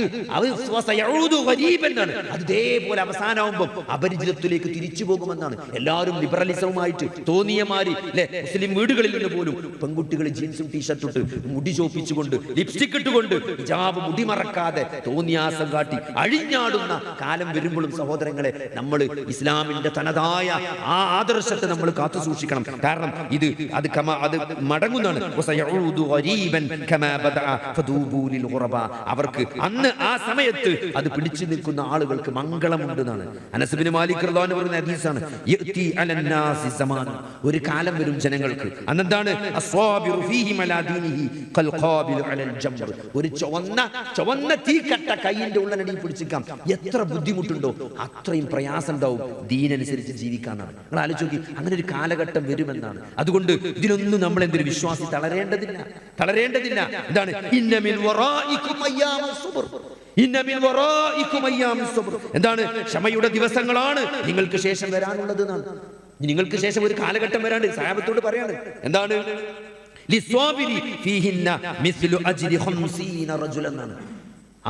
ഒരാൾക്ക് 50 ആളുകളുടെ പ്രതിഫലം ഉണ്ടാവുന്നതാണ്. 50 ആളുടെ പ്രതിഫലം കിട്ടുന്ന ഒരു സമൂഹം, ക്ഷമിക്കുന്ന ഒരു സമൂഹം ഇനി വരാനുണ്ട് എന്നാണ്. നിങ്ങൾക്ക് ശേഷം വരാനുണ്ട്. അപ്പൊ അവർക്ക് അത്ഭുതമായി. എന്താണ്, ഖാലു യാ റസൂലല്ലാഹ് അജ്റഹം സീന മിൻഹും ഔ മിന്ന. വല്ലാത്തൊരു ചോദ്യമാണ്. സഹാബത്തിനോട് പറയാണ്, നിങ്ങൾക്ക് ശേഷം ക്ഷമയുടെ നാളുകളാണ് വരാനുള്ളത്. അന്ന് ദീനനുസരിച്ച് ജീവിക്കുന്ന ആളുകൾക്ക് നിങ്ങൾ ചെയ്യുന്ന അമലിന്റെ 50 മടങ്ങ് 50 ആളുകൾ ചെയ്യുന്ന പ്രതിഫലം കിട്ടുമെന്ന് പറഞ്ഞപ്പം, 50 ആളുകളുടെ പ്രതിഫലം അവർക്ക് കിട്ടുമെന്ന് പറഞ്ഞപ്പം സഹാബത്ത് ചോദിച്ച ചോദ്യം എന്താ, നിങ്ങൾക്ക് ഞങ്ങളിൽ നിന്നുള്ള 50 ആണോ അവരിൽ നിന്നുള്ള 50 ആണോ എന്നാണ് ചോദിച്ചത്. അപ്പൊ നബി സല്ലല്ലാഹു അലൈഹി വസല്ലം കൊടുത്ത മറുപടി എന്തായിരുന്നു, അജ്റു 50 മിൻകും എന്നാണ്. നിങ്ങളിൽപ്പെട്ട 50 ആൾ ചെയ്യുന്ന കൂലിയാണ് അവരിൽ ഒരാൾക്ക് കിട്ടാൻ പോണത്. ആ കാലമാണ് സഹോദരങ്ങളെ. ആ കാലത്തിലൂടെയാകാം ഒരുപക്ഷെ നമ്മൾ കടന്നു പോകുന്നത്, അല്ലാഹു അഅലം. പക്ഷേ ഒരു പ്രയാസം ഇതിന്റെ പേരിൽ ഒരു വിശ്വാസിക്ക് വേണ്ടതില്ല. അല്ലെ, ഈ താടി വെച്ച് ഈ ഇസ്ലാമിന്റെ വസ്ത്രം ധരിച്ചുകൊണ്ട് ഇസ്ലാമിന്റെ ആദർശമായി അല്ലെ, എന്താ ഒരു പെൺകുട്ടിനെ തൊട്ടാല്, എന്താ ഒരു ആൺകുട്ടിനെ തൊട്ടാല്, എന്താ ഒന്ന് ചേർന്നിരുന്നാൽ എന്ന് ചോദിക്കുന്നവരോട് സഹോദരങ്ങളെ, അത് അല്ലാഹു സുബ്ഹാനഹു വ തആല മതം അല്ലാഹു പഠിപ്പിച്ചിട്ടില്ല. അല്ലാഹു വിരോധിച്ച കാര്യങ്ങളാണ്, പ്രവാചകൻ ഇഷ്ടപ്പെടാത്ത കാര്യങ്ങളാണ്, അല്ലാഹു വെറുത്ത കാര്യമാണ്. അതുകൊണ്ട് തന്നെയാണ് നമ്മളത് പ്രഖ്യാപിക്കുന്നത്, നമ്മളത് പ്രബോധനം ചെയ്യുന്നത്, നമ്മളത് പ്രയോഗവൽക്കരിക്കുന്നത്. അല്ലാതെ നമുക്ക് ആരോടും ഒരു കമ്മിറ്റ്മെന്റും ഇല്ല സഹോദരങ്ങളെ. അള്ളാഹുവും റസൂലും എന്ത് പഠിപ്പിച്ചു അതിനാണ് നമ്മൾ നിലകൊള്ളുന്നത്. അതുകൊണ്ട് നമ്മൾ ചെയ്യേണ്ടത് എന്താണ് ചെയ്യേണ്ടത്? അത്തമസ്സകു ബിൽ ഖുർആനി വസ്സുന്ന. ഈ ഖുർആനും സുന്നത്തും നമ്മൾ അതിൽ നമ്മൾ പിടിച്ചു നിൽക്കണം സഹോദരൻ. അതിനെന്ത് വേണം? അതിന് കൃത്യമായിട്ട് നമ്മൾ ഖുർആൻ പഠിക്കണം. കാരണം അള്ളാഹു ആകാശ ലോകത്ത് നിന്ന് താഴേക്ക് ഇട്ട് തന്ന അള്ളാഹുവിന്റെ വഹിയാണ് വിശുദ്ധ ഖുർആൻ. ഈ ഖുർആനുമായിട്ട് നമുക്ക് എത്ര ബന്ധമുണ്ട് അത് നമ്മൾ പരിശോധിക്കണം സഹോദരങ്ങളെ. കാരണം ഖുർആനിലൂടെയാണ് അള്ളാഹു സുബ്ഹാനഹു വ തആല ഈ മുൻഗാമികളൊക്കെ മാറ്റിയെടുത്തത്. അല്ലേ, നബി സല്ലല്ലാഹു അലൈഹി വസല്ലം അങ്ങനെ ആയത്ത് ഓതി കൊടുക്കുന്നു സഹാബികൾക്ക്. അവരുടെ ജീവിതത്തിൽ അവർ മാറുകയാണ്. ആയത്തിറങ്ങുമ്പോഴേക്ക് അവർ മാറുകയാണ്. എന്താണ് നബി പറയുന്നത് എന്ന് കേൾക്കാൻ അവർ വെമ്പൽ കൊള്ളുന്നത് മാത്രമല്ല, ആ പറയുന്ന കാര്യങ്ങൾ അപ്പപ്പ ജീവിതത്തിൽ അവർ പ്രാവർത്തികമാക്കാണ്. നമ്മളെ പോലെ ഇവിടുന്ന് എന്തെങ്കിലും ഒന്ന് പറഞ്ഞാൽ കേട്ട് നമ്മൾ പെരിയിൽ പോയിട്ട് ഒന്ന് ആലോചിച്ചിട്ടല്ല വരുന്നത്. എന്താണ് നിങ്ങൾ പുണ്യം ചെയ്തവരാകൂല എന്നാണ്. അള്ളാഹു ഇഷ്ടപ്പെട്ടത് അള്ളാഹുവിന്റെ മാർഗത്തിൽ ചെലവഴിക്കുന്നത് വരെ നിങ്ങൾക്ക് പുണ്യം നേടാനാകുകയില്ല എന്ന് ആയത്തിറങ്ങിയപ്പം ഓരോ സഹാബിമാര് തന്റെ ഏറ്റവും വില പിടിച്ച തോട്ടങ്ങൾ, മസ്ജിദ് നബവിയോട് ചേർന്ന് നിൽക്കുന്ന ഏറ്റവും വില പിടിച്ച തോട്ടം അള്ളാന്റെ റസൂലിനാണ് കൊടുക്കുകയാണ്. നിങ്ങൾ ആലോചിച്ച് നോക്കി, ഒരായത്തിറങ്ങുമ്പോൾ ആ ആയത്തിനെ പ്രാവർത്തികമാക്കുകയാണ്. ഇപ്പൊ കഴിഞ്ഞ പ്രാവശ്യം മദീനയിൽ പോയപ്പോ അവിടെ താമസിക്കുന്ന ഒരാളുണ്ട്, കാലങ്ങളായിട്ട് മദീനയിൽ താമസിക്കണേ. അയാൾ കാണിച്ചൊരു സ്ഥലം കാണിച്ചു, ഇവിടെ ഒരു കിണറുണ്ടായിരുന്നതാണ്. ഈ പറഞ്ഞ ഈ ബൈറൂഹാഹ് തോട്ടം നിന്ന സ്ഥലമാണ് അത്ര. ആ സ്ഥലത്തൊരു കിണറുണ്ടായിരുന്ന അടയാളപ്പെടുത്തിയിട്ടുണ്ട്. ഇവിടെ ഒരു കിണറുണ്ടായിരുന്നു ആ ബൈറൂഹാഹ് തോട്ടത്തിൽ. ആ തോട്ടം ആ സഹാബി കൊടുത്തതാണ് നബിക്ക്. ഏത് ഈ ആയത്തിറങ്ങിയപ്പം. എത്ര ആയത്ത് നമ്മൾ ഓതി സഹോദരങ്ങളെ, നമുക്ക് എന്തെങ്കിലും ഒരു മാറ്റം ജീവിതത്തിൽ ഉണ്ടായോ? നമ്മൾ ലെൻതനാലും എത്ര ഓതിക്കണേ അല്ലേ? ഓരോ റമദാനിലും ഒരിട്ടെങ്കിലും ചുരുങ്ങിയത് ഓതിയിട്ടുണ്ടോ അല്ലേ? ലെൻതനാലും ബിർറ എന്നുള്ള ആയത്ത് നമ്മൾ എത്ര ഓതി. പക്ഷെ ആ സഹാബി ഓതിയപ്പം ഏറ്റവും വില പിടിപ്പുള്ള തോട്ടാണ് പള്ളിക്കാണ് കൊണ്ടേ കൊടുത്തത്. എന്തിന്? നിങ്ങൾ ഇഷ്ടപ്പെട്ടത് അള്ളാഹുവിന്റെ മാർഗത്തിൽ ചെലവഴിക്കാത്ത കാലത്തോളം നിങ്ങൾക്ക് പുണ്യം നേടാനാകൂല. നിങ്ങൾ പുണ്യം നേടണോ? അള്ളാന്റെ മാർഗത്തിൽ ഇഷ്ടപ്പെട്ടത് ചെലവഴിക്കണം എന്നാണ്. ആർക്കും വേണ്ടാത്ത, അവിടുത്തെ പട്ടയല്ലാത്ത, ആർക്കും വേണ്ടാത്ത, വിറ്റാ പോകാത്ത സ്ഥലം പള്ളിക്ക് വഫയല്ല, ഡയാലിസ് സെന്ററിന് കൊടുക്കലല്ല. ഇന്നെ കൊണ്ട് എന്തായാലും വിൽക്കാൻ കഴിയില്ല, നിങ്ങളുമാണ് വിറ്റ് നോക്കി കണ്ട് കൊടുക്കുക. അതാണ് ഇന്നത്തെ കൊടുക്കില്ല. അങ്ങനല്ല, നല്ല കണ്ണായ സ്ഥലത്ത് നല്ല വില പറഞ്ഞിരിക്കണ മുതലാ ഫ്രീ ആയിട്ട് കൊടുത്ത്. ഉമറുല്ലാവിന്റെ ചരിത്രത്തിൽ കാണാൻ പറ്റും. ഉമറുല്ലാവിന്റെ അസർ ജമാഅത്ത് ഒരിക്കൽ മിസ്സായി. തന്റെ തോട്ടത്തിലെ പണിയിൽ വ്യാപൃതനായിക്കൊണ്ട് അതിന്റെ സങ്കടം തീർത്ത് എങ്ങനെയാ നിങ്ങൾ ആ തോട്ടം നബിക്ക് കൊണ്ടേ കൊടുക്കും. എന്റെ അസർ നിസ്കാരം ജമാഅത്ത് മിസ്സാകാൻ കാരണം ഈ തോട്ടായതുകൊണ്ട് നബി ഞങ്ങൾ എടുത്തുകയാണ്. നമുക്ക് പറ്റുമോ? എത്ര ദിവസം ബാങ്ക് കൊടുത്തിട്ട് ഷോപ്പിൽ നിന്ന് ഇറങ്ങാൻ പറ്റിയിട്ടില്ല സഹോദരങ്ങളെ. എത്ര നമസ്കാരങ്ങൾ നമ്മുടെ ജീവിതത്തിൽ ജമാഅത്ത് നമുക്ക് പല കാരണങ്ങൾ കൊണ്ട്, ദുനിയാവിന്റെ കാരണങ്ങൾ കൊണ്ട് നഷ്ടപ്പെട്ടു. പാടില്ല സഹോദരങ്ങളെ. അല്ലാഹു അക്ബർ ജീവിതത്തിൽ ഏറ്റവും കൂടുതൽ തവണ നമ്മൾ പ്രഖ്യാപിക്കുന്നുണ്ടെങ്കിൽ അത് ജീവിതത്തിലെ നിലപാടായിരിക്കണം അല്ലെ? അത് ജീവിതത്തിൽ നിലപാടായിരിക്കണം. കുട്ടികൾക്ക് വസ്ത്രം എടുക്കുമ്പോൾ ഇല്ല മോളെ അങ്ങനത്തെ വസ്ത്രം എടുക്കാൻ പറ്റൂല എന്ന് അവരെ ബോധ്യപ്പെടുത്തണം. നമ്മൾ വെറുതെ വടിയെടുത്തിറങ്ങലല്ല, അവരെ ബോധ്യപ്പെടുത്താൻ നമുക്ക് പറ്റണം. ഇത് ഇസ്ലാമിന്റെ വസ്ത്രമല്ല, ഈ ജീൻസും ടീഷർട്ടും നമുക്ക് തരാൻ പറ്റൂല. ഇതിട്ടിട്ട് ഈ പെരയിൽ പുറത്തേക്ക് ഇറങ്ങാൻ പറ്റും. ചിട്ടിതിലെ പൂതി തീർക്കാം, ഇതിലിട്ട് നടന്നോന്നല്ലാതെ ഈ പെരന്റെ അപ്പുറത്തേക്ക് മുറ്റത്തേക്ക് പോലും ഇറങ്ങാൻ പറ്റൂല എന്ന് നമുക്ക് നിലപാടെടുക്കാൻ സാധിക്കണം. അത് മക്കളോടുള്ള സ്നേഹം കൊണ്ട് അങ്ങനെ പറയാതിരിക്കാൻ കഴിയരുത്. ഇപ്പൊ എന്താ നമ്മുടെ നാട്ടിൽ പറ്റിയത്? പെൺകുട്ടികളൊക്കെ ആൺകുട്ടികളെക്കാൾ നന്നായി പഠിക്കണ്ടെന്നല്ല, അതുകൊണ്ട് വാപ്പാർക്കൊക്കെ പെൺകുട്ടികളുടെ പ്രത്യേക സ്നേഹ.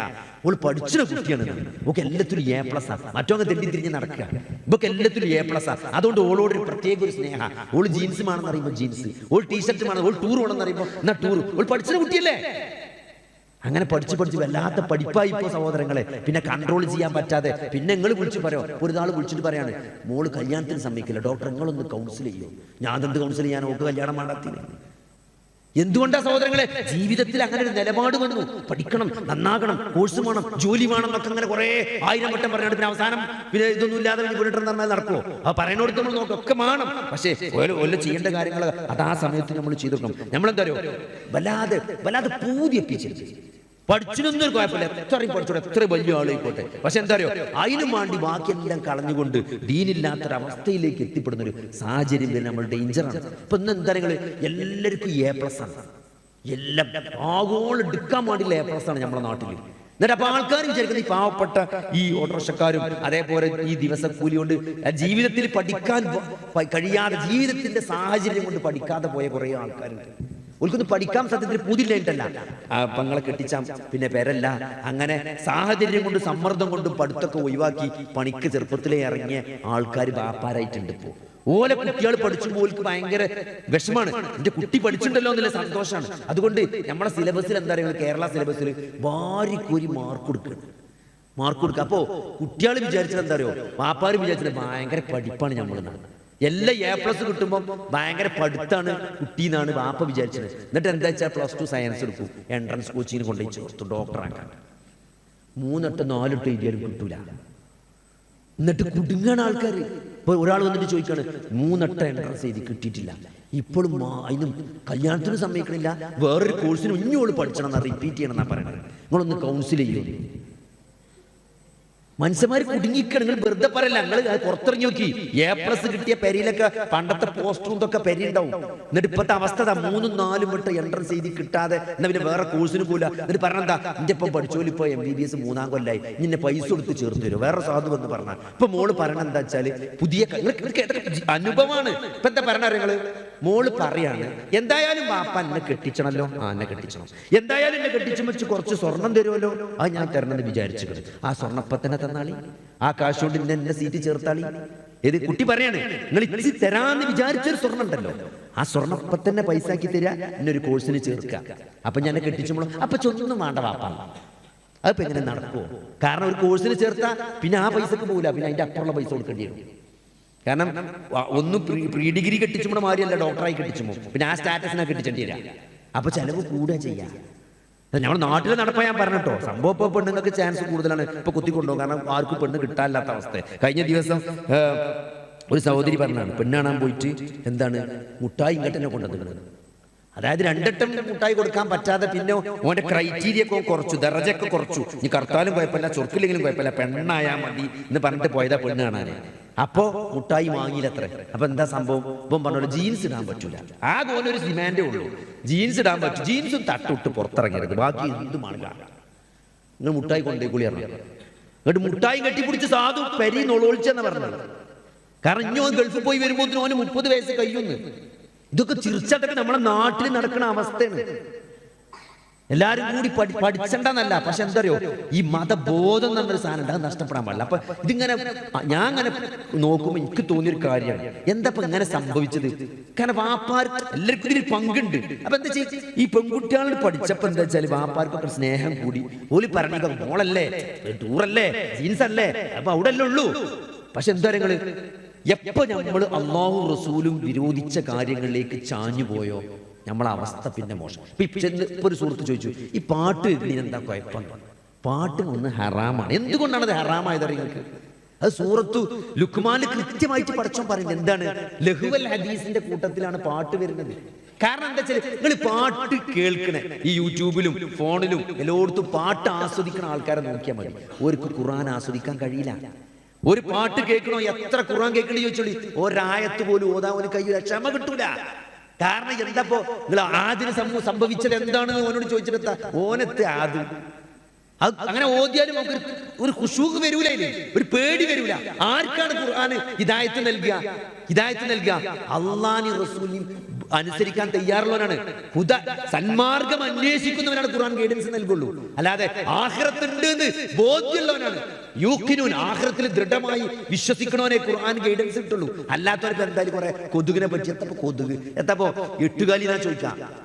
അതിൽ ഗൈഡൻസ് ആണെങ്കിൽ അള്ളാഹുവിൽ ശക്തമായ വിശ്വാസമാണ്, പരലോകത്തിൽ യഖീന് വേണം. ഈ മരണത്തിന് ശേഷം ഒരു ജീവിതമുണ്ട് എന്ന് ബോധ്യപ്പെട്ടവന്, ജീവിതത്തിന്റെ ലക്ഷ്യം ഇത് ഈ ദുനിയാവിൽ അവസാനിക്കൂല എന്ന് കൃത്യമായിട്ട് മനസ്സിലാക്കിയവനാണ് ഖുർആനിൽ ഗൈഡൻസ് കിട്ടുള്ളൂ. പക്ഷെ എന്താ അത് മനസ്സിലാക്കിയ നമ്മൾ പക്ഷെ എന്ത് ചെയ്യാണ്, ഖുർആൻ വേണ്ട പോലെ പരിഗണിക്കണില്ല. അവിടെയാണ് നമ്മളെ പ്രശ്നം. ഇതൊക്കെ നമുക്കറിയാം, പക്ഷെ നമ്മൾ ഖുർആൻ അവഗണിച്ചു. സഹോദരങ്ങളെ, ഇതൊക്കെ ഖുർആൻ എത്ര അറിയാം. നാളെ പരലോകത്ത് ചെന്നാന്റെ അവസ്ഥ എന്താ? ആകെ സ്വർഗത്തിൽ ഒരേ ഒരു നിരാശയുള്ളൂ. സ്വർഗവാസിക്കുള്ള ഏക നിരാശ എന്താ?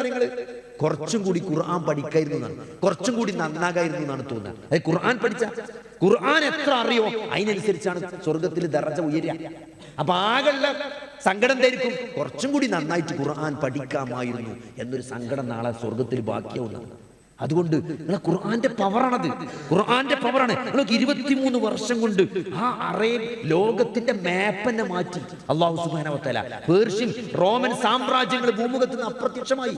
എത്ര 800-700 കൊല്ലത്തെ പാരമ്പര്യമുള്ള ലോകത്തെ ഏറ്റവും വലിയ സൈനിക ശക്തികളായ ഏറ്റവും വലിയ രാജാക്കന്മാർ, പ്രതാപികളായ രാജാക്കന്മാരുണ്ടായിരുന്ന, ലക്ഷക്കണക്കിന് ചതുരശ്ര കിലോമീറ്റർ അടക്കി വാണിരുന്ന 2 വലിയ സാമ്രാജ്യങ്ങൾ വെറും 130 വർഷത്തെ ഒരു സമൂഹം, സ്വന്തമായിട്ട് സൈന്യമൊന്നും ഇല്ലാത്തൊരു സമൂഹം വന്നിട്ട് അവരെ കീഴടക്കാണ്. അത് കീഴടക്കിയത് ഖുർആനാണ്.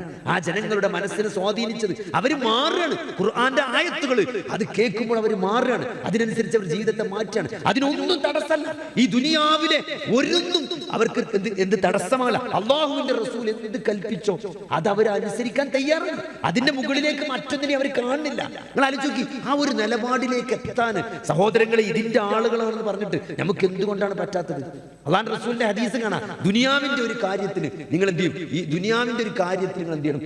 എന്നെന്നും ദുനിയാവിൽ ജീവിച്ചിരിക്കുന്നവനെ പോലെ നിങ്ങൾ പെരുമാറണമെന്നാണ്. പരലോകത്തിന്റെ കാര്യമാണെങ്കിലോ, നിങ്ങൾ വൈകുന്നേരം മരിക്കും. ഇപ്പൊ രാവിലെ എണീച്ചാൽ വൈകുന്നേരം ആകുമ്പോഴത്തേക്ക് നമ്മൾ മരിക്കും എന്ന് വിചാരിച്ചിട്ട് വേണം പരലോകത്തിന്റെ ഒരു കാര്യം നമ്മൾ ചെയ്യാൻ. അതാണ് ഹദീസ്. പക്ഷെ ആൾക്കാരെന്താ മനസ്സിലാക്കിയ നിങ്ങൾ, ദുനിയാവിന്റെ കാര്യമാണെങ്കിൽ ദുനിയാവിൽ എന്നൊന്നും ജീവിക്കുന്നവനെ പോലെ ആകണം എന്ന് പറഞ്ഞാൽ ഒരു പെരണ്ടാക്കുമ്പോൾ നല്ലൊരു പെരണ്ടാക്കണം, കാലാകാലം ഇവിടെ ജീവിക്കും എന്നുള്ള ഒരു പെരണ്ടാക്കണം എന്നാണ് അതിൻ്റെ അർത്ഥം എന്നാണ് ആൾക്കാർ വിചാരിച്ചത്. അങ്ങനെ അല്ല സഹോദരങ്ങളെ. ഒരു പെരണ്ടാക്കണം എന്ന് പെണ്ണുങ്ങൾ പറയാണ്, ഇളച്ചൻ പെരണ്ടാക്കി, മൂത്തച്ഛൻ പെരണ്ടാക്കി, ഓന്റെ പെരയിൽ സ്വിമ്മിംഗ് പൂൾ ഉണ്ടല്ലോ, നമ്മളെ പെരയെ നമുക്കൊരു പുതിയ പെര മാണ്ടേന്ന് ചോദിക്കുമ്പോൾ അതുണ്ടല്ലോ, നമുക്ക് അവിടെ സ്ഥലല്ലേ ഇവിടെ സ്ഥലല്ലേ, അത് വിറ്റിട്ട് എപ്പോഴാണെങ്കിലും കയറ്റാലോ, ഒരു ഫ്ലാറ്റ് എടുക്കാലോ, അത് ധൃതി എന്തിനാ കൂട്ടുന്നത്? അതാണ് ദുനിയാവിന്റെ കാര്യത്തിൽ പരമാവധി ചവിട്ടി പിടിച്ചണം. ഒരു വണ്ടി വാങ്ങാൻ പൈസ ഉണ്ടല്ലോ, നാളാകാം കുറച്ചുകൂടി പുതിയ മോഡൽ വണ്ടി ഇറങ്ങാണ്ട്. ഇപ്പൊ ഞാൻ എൻ്റെ കുട്ടികൾ ഇലക്ട്രോണിക് സാധനമൊക്കെ ചോദിച്ചാൽ ഇലക്ട്രോണിക് സാധനത്തിന്റെ പ്രശ്നം എന്താ അറിയോ, അത് പെട്ടെന്നൊരു പൂജ്യം വരിക ചെയ്യാം. ഫോണ് വാച്ച് അത് ഞാൻ പറയും ഒരു 2 ദിവസം നമ്മൾ നോക്കാറ്, വാങ്ങി തരില്ല എന്ന് പറയാം, 2 ദിവസം നമ്മൾ നോക്കാറ്. എന്നിട്ട് വാങ്ങാൻ തീരുമാനിച്ചാൽ പിന്നെ ഒരു 3 ദിവസം പറയും, 3-ാമത്തെ ദിവസം വാങ്ങുന്ന പറയും, 2-ാമത്തെ ഇനി വേണ്ട അറിയാം, ഒത്തുണല്ലേ ആ ഇനി വേണ്ട പറയും, അത്രേ ഉള്ളൂ. മനുഷ്യന്റെ മനസ്സങ്ങനെ. ഇപ്പൊ ഒരു വാച്ച് ഓന്റെ അപ്പുറത്തെ ക്ലാസ്സിൽ ഓന്റെ കൂട്ടുകാരൻ വാപ്പ പുതിയൊരു വാച്ച് കെട്ടി വന്നിട്ടുണ്ടാവും. അപ്പൊ ആ റെങ്കിലും ഒന്ന് പറയണേ, ആ 2 ദിവസം കഴിഞ്ഞാൽ കുറ്റവും കിട്ടിയിട്ടുണ്ടാവില്ല, ഞാൻ വേണ്ട ആ ഞാൻ വേണ്ട ഇനി വേറെ എന്തെങ്കിലും. അതാണ് ദുന്യാവെന്ന് പറഞ്ഞാത്തുള്ളൂ. അപ്പോൾ അവിടെ ദുന്യാവിന്റെ കാര്യം വരുമ്പോൾ എന്താ അറിയില്ല, ചവിട്ടി പിടിച്ച് ഇങ്ങനെ നിൽക്കുക.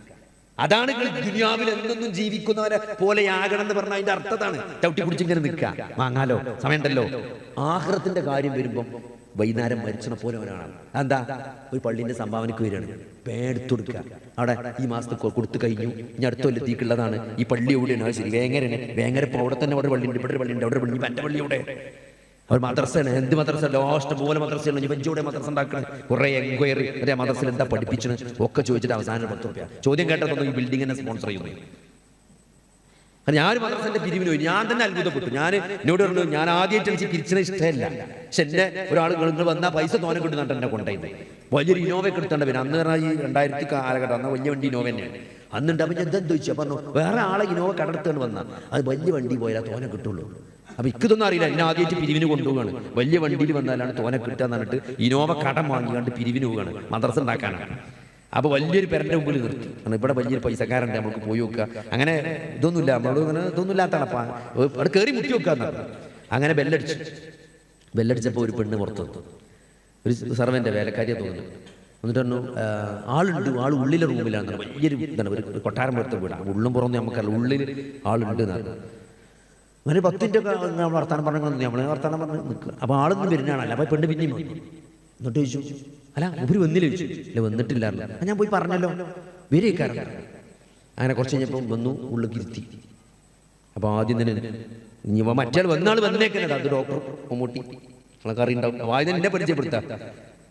അപ്പോൾ മകളെന്താ ആവശ്യം, മദ്രസ ഉണ്ടാക്കാൻ വന്നു. അപ്പോൾ ഇവർ ചോദിച്ചു, ആദ്യത്തെ ചോദ്യം തരങ്ങൾ, അല്ല മദ്രസയൊക്കെ ഇവിടെ ഇഷ്ടം പോലെ ഉണ്ടല്ലോ അല്ലേ, എന്താ നിങ്ങളൊരു മദ്രസന്റെ പ്രത്യേകത വെച്ചു.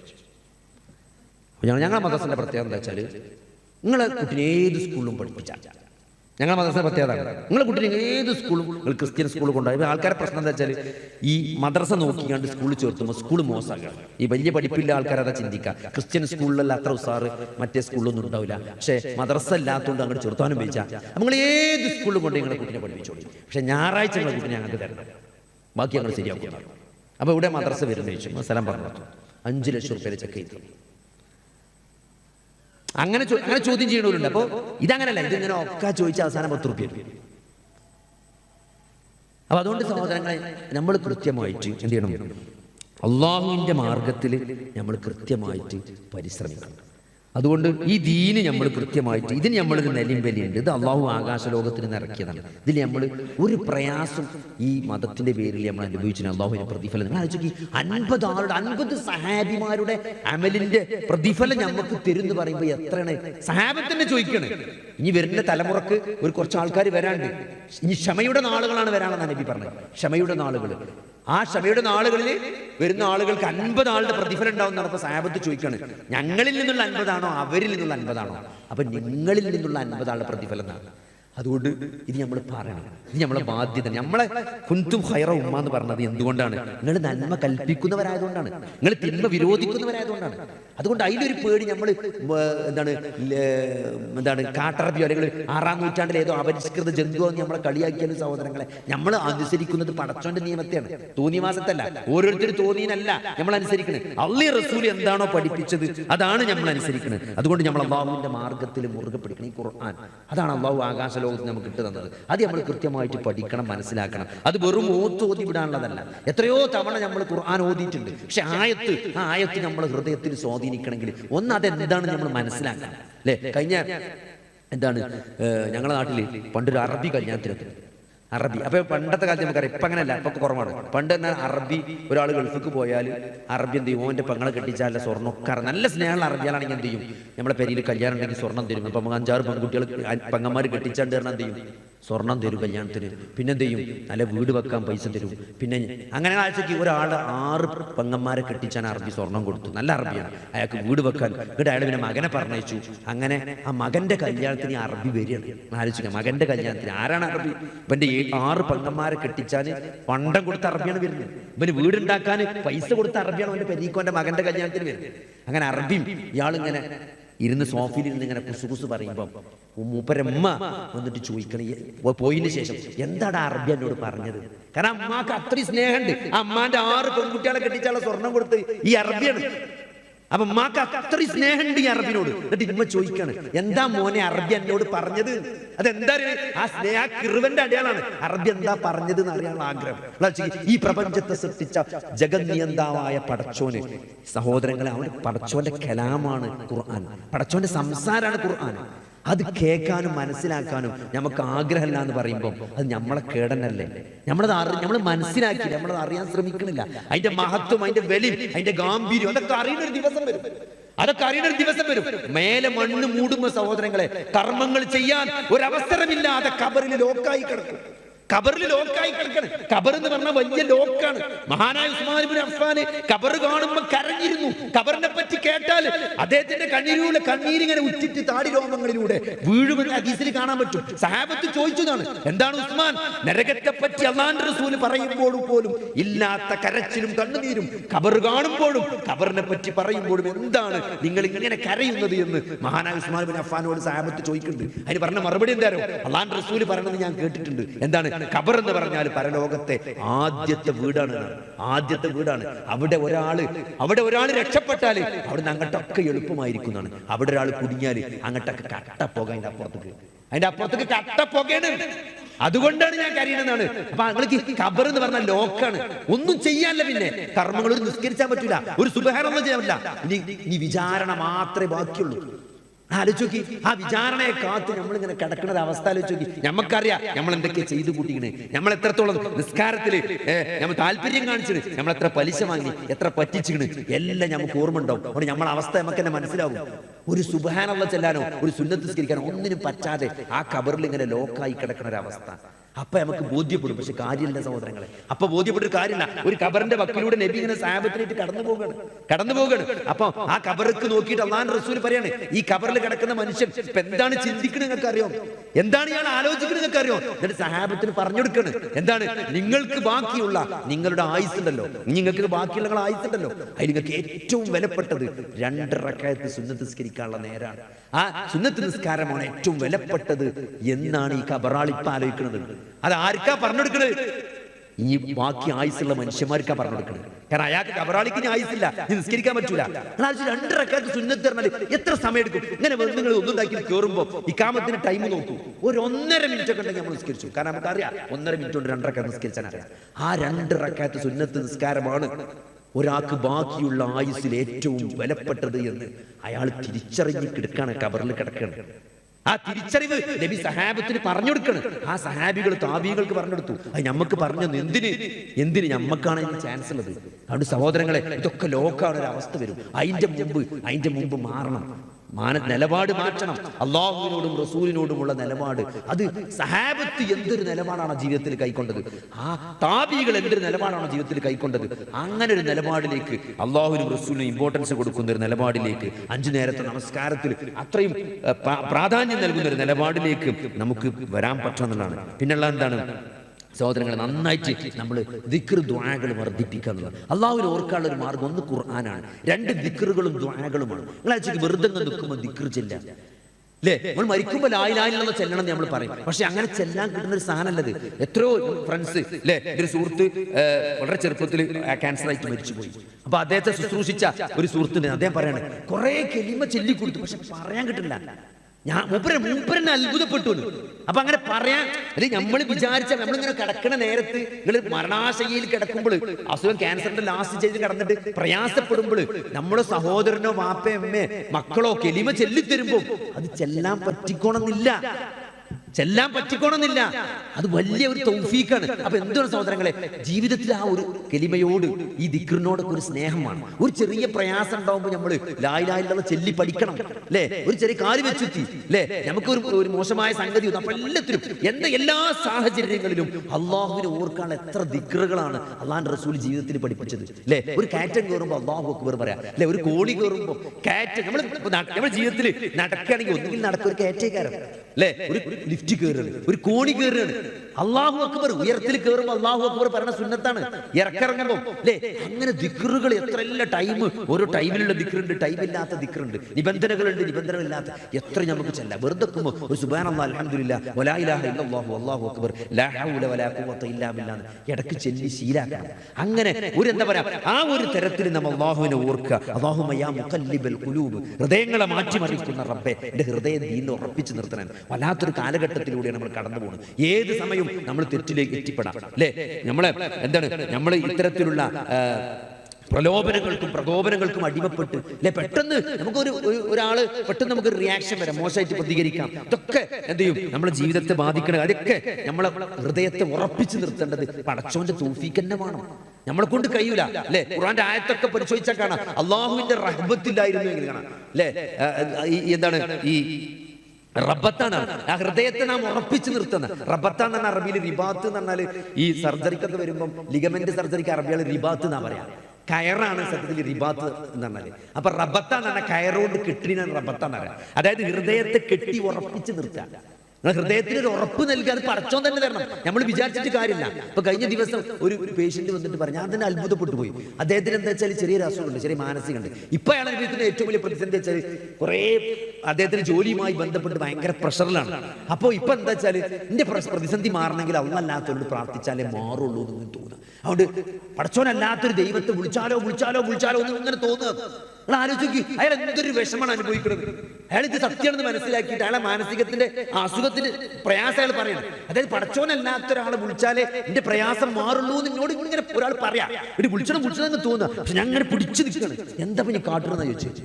വല്ലാത്ത പടച്ചോൻ പറഞ്ഞൊരു വാക്കുണ്ട്. എന്താണ്, മറിയം ബീവിക്ക് ആ ഹൃദയത്തെ ഞാൻ ഉറപ്പിച്ചു നിർത്തിയില്ലായിരുന്നെങ്കിൽ എന്നോടത്ത് റബ്ബത്താന്നാണ്, കയറുകൊണ്ട് കെട്ടി എന്നുള്ള ആ വാക്കിന്റെ അർത്ഥം. അപ്പൊ കെട്ടി ഉറപ്പിച്ചത് പഴയ കാലത്ത് ഉറപ്പിച്ചാണ് അവർ കയറുകൊണ്ട് കെട്ടി ഉറപ്പിക്കലാണ്. ഇനി നമുക്ക് ഭാഷയൊക്കെ ഉണ്ട്, ഇത് ഓരോ കാലത്ത് ഓരോന്നല്ല. ആ വന്ന് കെട്ടി ഉറപ്പിക്കാനാല് അപ്പൊ ആ വാക്ക് അങ്ങനെയാണ് വന്നു. അപ്പൊ നമ്മൾ ഈ പ്രാർത്ഥന ഉണ്ടല്ലോ, നമ്മൾ നിരന്തരം പടച്ചവനോട് സഹായം തേടണം. ഈ എന്താണ് ആരാധനകളാണെങ്കിൽ ഇതൊക്കെ തൗഫീക്ക് വേണം. ബാങ്ക് കൊടുക്കുമ്പോൾ പള്ളിയിൽ പോകാനും സുന്നത്ത് നോമ്പ് നോൽക്കാനും സ്വതക്ക കൊടുക്കാനും ഇതൊക്കെ ഒരു നമുക്ക് പടച്ചോൻ തൗഫീക്ക് തന്നാലേ ചെയ്യാൻ കഴിയുള്ളൂ. അപ്പൊ തൗഫീക്ക് പടച്ചോനെ തരണം. അല്ലാഹുവേ, നിന്നെ ഓർക്കാനും നിനക്ക് നന്നായി ഇബാദത്ത് ചെയ്യാനും നീ എനിക്ക് തൗഫീക്ക് തരണേ, നീ എന്നെ സഹായിക്കണേ എന്ന് നമ്മൾ പറയുമ്പോൾ സഹോദരങ്ങളെ പടച്ചോനെ ഉത്തരം ചെയ്താലേ നമുക്ക് എന്നെ തൗഫീക്ക് കിട്ടുള്ളൂ. അതുകൊണ്ട് ഈ പ്രത്യേക പ്രാർത്ഥനകളെ നമ്മൾ നല്ലോണം വർദ്ധിപ്പിക്കണം. അല്ലാഹുമ്മ യാ മുഖല്ലിബൽ ഖുലൂബ് സബ്ബിത് ഖൽബി അലാ ദീനിക, അല്ലാഹുമ്മ പിന്നെ അതേപോലെ തന്നെ സൊബറാണ് ഇന്നത്തെ കാലത്ത് ഏറ്റവും കൂടുതൽ വേണ്ടത്. ഇന്ന് ഏറ്റവും വലിയ പ്രശ്നം എന്താ വെച്ചാൽ ബന്ധങ്ങളിലൊക്കെ വിള്ളനാണ്. എന്താ വെച്ചാൽ ആൾക്കാർ പെട്ടെന്ന് റിയാക്ട് ചെയ്യും. അത് മക്കളും പിതാക്കളും മാതാപിതാക്കളും മക്കൾ തമ്മിലാണെങ്കിലും ഭാര്യ ഭർത്താക്കന്മാർ തമ്മിലാണെങ്കിലും ഒന്ന് പറഞ്ഞാൽ രണ്ടെണ്ണം ഇങ്ങോട്ട് പറയും, രണ്ടെണ്ണം ഇങ്ങോട്ട് പറഞ്ഞാൽ നാലെണ്ണം അങ്ങോട്ട് പറയും. നമ്മൾ ക്ഷമിക്കണം. നിങ്ങൾക്ക് അള്ളാന്റെ റസൂൽ എന്താണ് ആയിഷ റളിയല്ലാഹുവിന്റെ അടുത്ത് വന്നിട്ട് ചെറിയൊരു പ്രശ്നം ഉണ്ടായി. അപ്പൊ എന്ത് ചെയ്തു, നബി ചെയ്തത് ആയിഷ ബീവിക്ക് ഇഷ്ടപ്പെട്ടില്ല. അത് സ്ത്രീ സഹജമായ ഒരു ഇഷ്ടക്കേടാണ്. പാത്രം എറിഞ്ഞാൽ പൊട്ടിച്ചിട്ട് തട്ടി, അപ്പൊ പാത്രം പൊട്ടി, കഷ്ടങ്ങളായി. നിങ്ങൾ ആലോചിച്ച് നമ്മളൊക്കെയാണ് ഒരു കൊണ്ടുവന്ന പാത്രം പെണ്ണുങ്ങൾ തട്ടി പൊട്ടിച്ചു പറഞ്ഞാൽ അവിടെ എന്തൊക്കെ നടന്നുണ്ടാവും? ഒന്നുമില്ല, നബി മുണ്ടിയിലാണ്. മുണ്ടാതെ ആ പൊട്ടി ഓരോ കഷ്ണം എടുത്ത് അവിടുന്ന് കൊണ്ടുപോയിന്നാണ്. ആയിഷ ബീവിക്ക് കരച്ചിലൊന്ന് സങ്കടമായി. ഒരു പ്രവാചകൻ പഠിപ്പിച്ചിരുന്നു. അപ്പൊ അതുകൊണ്ട് എന്താ പറയുക, ഏറ്റവും നന്നായി നമ്മുടെ കസ്റ്റമർ നമ്മളെ കടയിൽ വന്നിട്ട് അവിടെ അലങ്കോലം ഉണ്ടാക്കിയാൽ മീൻസ് അയാൾ അവന് കുട്ടി മൂത്രയിച്ചു അല്ലേ, എന്താ പറയാ, ഒരു കസ്റ്റമർ നമ്മളെ ഷോപ്പിൽ വന്നിട്ട് കുട്ടി പാമ്പേഴ്സ് ഉണ്ടായില്ല, കുട്ടി മൂത്രയിച്ചു, നമ്മൾ ചൂടാവോ? നമ്മൾ വളരെ മാന്യമായിട്ട് കുഴപ്പമില്ല, ഒരു ക്ലീനാക്കി, നിങ്ങൾ ക്ലീനാക്കണ്ട, എനിക്ക് സ്റ്റാഫ് ഉണ്ട്, ഞാൻ ക്ലീനാക്കി കൊടുക്കുന്നതുകൊണ്ട് നമ്മൾ ഭയങ്കരമായിട്ട് എന്തോ ഭയങ്കര പുണ്യപ്രവൃത്തി ചെയ്യണമാതിരി നല്ല ഉഷാറായിട്ട് ക്ലീനാക്കി കൊടുക്കും. ഒരു വിഷമം നമ്മൾ ഉണ്ടാക്കൂല. നമ്മളെ പരിമർത്തി നമ്മളെ കുട്ടി മൂത്രയിച്ചാൽ ഇപ്പോൾ നമ്മൾ നോക്കട്ടെ, നമ്മളെ കുട്ടി മൂത്രയിച്ചാൽ അങ്ങനെയല്ല, കസ്റ്റമർ മൂത്രയിച്ച മാതിരിയല്ല. അപ്പൊ ശരിക്കും നമ്മളെ കുട്ടിക്കാണ് ഈ പ്രിവിലേജ് മൂത്രയിക്കാനുള്ളത്. അത് നമ്മൾ കൊടുക്കൂല. അതുകൊണ്ട് അതാണ് നബി സ്വല്ലല്ലാഹു അലൈഹി വസല്ലം പറഞ്ഞത്, നിങ്ങൾ ഏറ്റവും നന്നായി പെരുമാറേണ്ടത് ആരോടാണ്? നിങ്ങളുടെ കുടുംബത്തോടാണ്. ഞാൻ എൻ്റെ കുടുംബത്തോട് ഏറ്റവും നന്നായി പെരുമാറുന്നവനാണ്. നമ്മൾ നേരെ തിരിച്ചാ, പുറത്ത് നല്ല പെരുമാറ്റം, അത്ര ഉസാർ ഉള്ളിലുണ്ടാവില്ല. ഉള്ളിൽ നമ്മൾ ഒരു കല്ലിത്തുണിട്ട് ഒറിജിനൽ പോലേക്കാരം, മറ്റോടത്ത് നമ്മൾ ഒന്നും കൂടി നല്ല ഒരു മാർക്കറ്റിംഗ് ആളേക്കാരം. അപ്പൊ അത് നേരെ തിരിച്ചാണ് വേണ്ടതെന്ന് എനിക്ക് പറഞ്ഞത്. ഏറ്റവും നന്നായി പെരുമാറേണ്ടത് കുടുംബത്തോടാണ്. അപ്പൊ ക്ഷമ നല്ലോണം. ക്ഷമ എന്ന് പറഞ്ഞാൽ നമ്മൾ എല്ലാത്തിനും ക്ഷമിക്കുക എന്നുള്ളതല്ല. ക്ഷമ എന്ന് പറഞ്ഞാൽ നമ്മൾ മനസ്സിലാക്കിക്കോളി, ക്ഷമ എന്ന് പറഞ്ഞാൽ 3 കാര്യങ്ങളാണ്. ഒന്ന്, അള്ളാഹുവിന്റെ കൽപ്പനകളില്ല, ഫീ ത്വാഅത്തില്ല. 5 നേരം നിസ്കരിക്കണമെന്ന്, ജമാഅത്തായി പള്ളിയിൽ പോയി നിസ്കരിക്കണമെന്ന് ആണുങ്ങളോടുള്ള കൽപ്പനയാണ്. അപ്പൊ അത് ചെയ്യാന്നുള്ളതാണ് ക്ഷമ. അഥവാ അത് ചെയ്യാനുള്ള തടസ്സങ്ങളൊക്കെ നമുക്ക് എന്ത് ചെയ്യണം? നമ്മൾ മാറ്റി നിർത്തണം. ആ നേരത്ത് പന്തളി ഉണ്ടെങ്കിൽ അത് TV ഓഫ് ആക്കണം. ആ നേരത്ത് നമുക്ക് വേറെ എന്തെങ്കിലും ഏർപ്പാട്, ആരെങ്കിലും കല്യാണോ പരിപാടി എന്തെങ്കിലും വെച്ചാൽ നമ്മൾ പറയണം, ആ നേരം നിസ്കാരത്തിന് നേരാണ്, ആ നേരത്ത് വരാൻ പറ്റില്ല. അത് അങ്ങനെ തന്നെയാണ്. നമുക്കൊരു നിലപാടുണ്ട്. നമ്മൾ നിസ്കാരത്തിന്റെ നേരത്ത് അവിടെ നിക്കാഹ് വെച്ചാൽ നിസ്കാരം കഴിഞ്ഞിട്ട് നമ്മൾ പോകുള്ളൂ. അല്ലെങ്കിൽ ഒരാൾ ഇന്ന സമയത്ത് ഒരു മീറ്റിംഗ് വെച്ചു, അങ്ങനെ ഒരു മീറ്റിംഗ് വെക്കുകയാണ്. അപ്പോൾ എല്ലാവരും മീറ്റിംഗ് ആണ്, എല്ലാവരും ബഹുമത മീറ്റിംഗ് ആണ്. നമ്മൾ മഗ്‌രിബിന്റെ നേരാണ്, അത്ര ഇമ്പോർട്ടൻ്റ് നമ്മൾ നമസ്കാരം കഴിഞ്ഞിട്ട് വരും. അത് നമ്മൾ പേഴ്സണാലിറ്റിയാണ്. അപ്പൊ അതുകൊണ്ട് അതാണ് ക്ഷമിക്കുക എന്ന് പറഞ്ഞാൽ, ആ അള്ളാഹുവിനെ അനുസരിക്കുന്ന വിഷയത്തിൽ നമ്മൾ ക്ഷമിക്കണം. രണ്ടാമത്, മഅസിയത്തില്ല, അള്ളാഹുവിനെ ധിക്കരിക്കുന്ന വിഷയത്തിൽ നമ്മൾ ക്ഷമിക്കുക എന്ന് പറഞ്ഞാൽ അത് നമ്മൾ പോകാൻ പാടില്ല, അല്ലേ? അതിന് പോകാൻ പാടില്ല. ഒരു മദ്യം വിളമ്പുന്ന സദസ്സാണ്, ആ പരിപാടിക്ക് നമ്മൾ പോകില്ല. അത് പറയാം, മദ്യം ബാറിലാണ് മീറ്റിംഗ് വെച്ചത്, വരാൻ പറ്റൂല എന്ന് പറയാം. അത് വരാൻ പറഞ്ഞ നമ്മുടെ നിലപാടാണ്. ഞാൻ വരണോ അത് അവിടുന്ന് മാറ്റണം, അത്ര നമുക്ക് നിലപാടുള്ളൂ. നമ്മൾ പോയില്ലെങ്കിൽ എന്ത്? ഇവരൊക്കെ ആര് സഹോദരങ്ങളെ? ഇവർ നമ്മൾ തീവ്രവാദി എന്ന് പറഞ്ഞാൽ എന്ത് തേങ്ങ വരാനാണ്? അള്ളാന്റെ റസൂലിന്റെ അടുത്താണ് എന്ത്? അള്ളാഹ് റസൂല് പഠിപ്പിച്ചു കൊടുത്ത് അതിനെതിരെ നമ്മൾ എന്ത് ചെയ്യണം? അതിനെതിരെ ആരെങ്കിലും പറഞ്ഞാൽ പോയി പണിയൊക്കാൻ വരണം. ഇതൊക്കെ പടച്ചോൻ പറഞ്ഞാണ്. പോയി ചത്തോളിയുടെ അതിന്റെ അർത്ഥം. പോയി ചത്തോളി എന്ന് പറഞ്ഞാൽ എന്താ? കുൽ നബിയെ താങ്കൾ പറയുക, മൂത്തു, നിങ്ങൾ മരിച്ചോളി. അതിന് ശരിക്കുള്ള വാക്ക് ചത്തോളി എന്നാണ് നമ്മുടെ നാട്ടിൽ പറയാം. നിങ്ങൾ ഈറടിച്ച് നിങ്ങൾ എന്താ കാട്ടിക്കോളി, നിങ്ങൾ പോയി ചത്തോളി, അത്രേ ഉള്ളൂ. നമുക്കൊരു നിലപാടുണ്ട്. അള്ളാഹ് റസൂൽ എന്താ പറഞ്ഞാൽ അതിന്റെ അപ്പുറത്തേക്ക് നമ്മളെ കിട്ടൂല. അത് നമുക്ക് പ്രഖ്യാപിക്കാൻ പറ്റണം. വമൻ അഹ്സനു ഖൗലൻ മിമ്മൻ ദഅ ഇലല്ലാഹി വഅമില സ്വാലിഹൻ വഖാല ഇന്നനി മിനൽ മുസ്ലിമീൻ. ഇതാണ് അല്ലാഹു സുബ്ഹാനഹു വ തആല, വമൻ അഹ്സനു ഖൗലൻ മിമ്മൻ ദഅ ഇലല്ലാഹി, അള്ളാഹുവിലേക്ക് ക്ഷണിക്കുകയും ഞാൻ മുസ്ലിമാണെന്ന് പ്രഖ്യാപിക്കുകയും ചെയ്യുന്നവനേക്കാൾ നല്ല വാക്ക് പറഞ്ഞവൻ ആരുണ്ട് എന്നാണ്.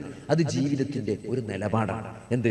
ഞാൻ മുസ്ലിമാണെന്ന് പ്രഖ്യാപിക്കുക എന്ന് പറഞ്ഞാൽ ഇതെനിക്ക് പറ്റൂല, അതാണ് ഞാൻ മുസ്ലിമാണ്, എനിക്കത് പറ്റൂല, പലിശ പറ്റൂല, ബാങ്കിൽ നിന്ന് വിളിക്കാണ്, ലോൺ ഉണ്ട്, മറ്റേതുണ്ട്, അങ്ങനെ ആക്കി എത്ര പൈസ കൊടുത്ത് അങ്ങനെ സ്കീമിൽ ചേർന്നാൽ അങ്ങനെ കിട്ടും, ഞാൻ മുസ്ലിമാണ്, എനിക്ക് പറ്റൂല എന്ന് പ്രഖ്യാപിക്കുക എന്നുള്ളതാണ്. അത് ജീവിതം കൊണ്ട്, നിലപാട് കൊണ്ട് നമ്മൾ ഖുർആനിന്റെ ആളായിട്ട് മാറാൻ, ജീവിതം കൊണ്ട് മുസ്ലിമാണെന്ന് പ്രഖ്യാപിക്കാൻ, പ്രവാചകനെ അനുധാവനം ചെയ്യാൻ, ലിതകൂനു ശുഹദാഅ അലന്നാസ്, ജനങ്ങൾക്കിടയിൽ പ്രവാചകന് സാക്ഷികളാകേണ്ടവരാണ്.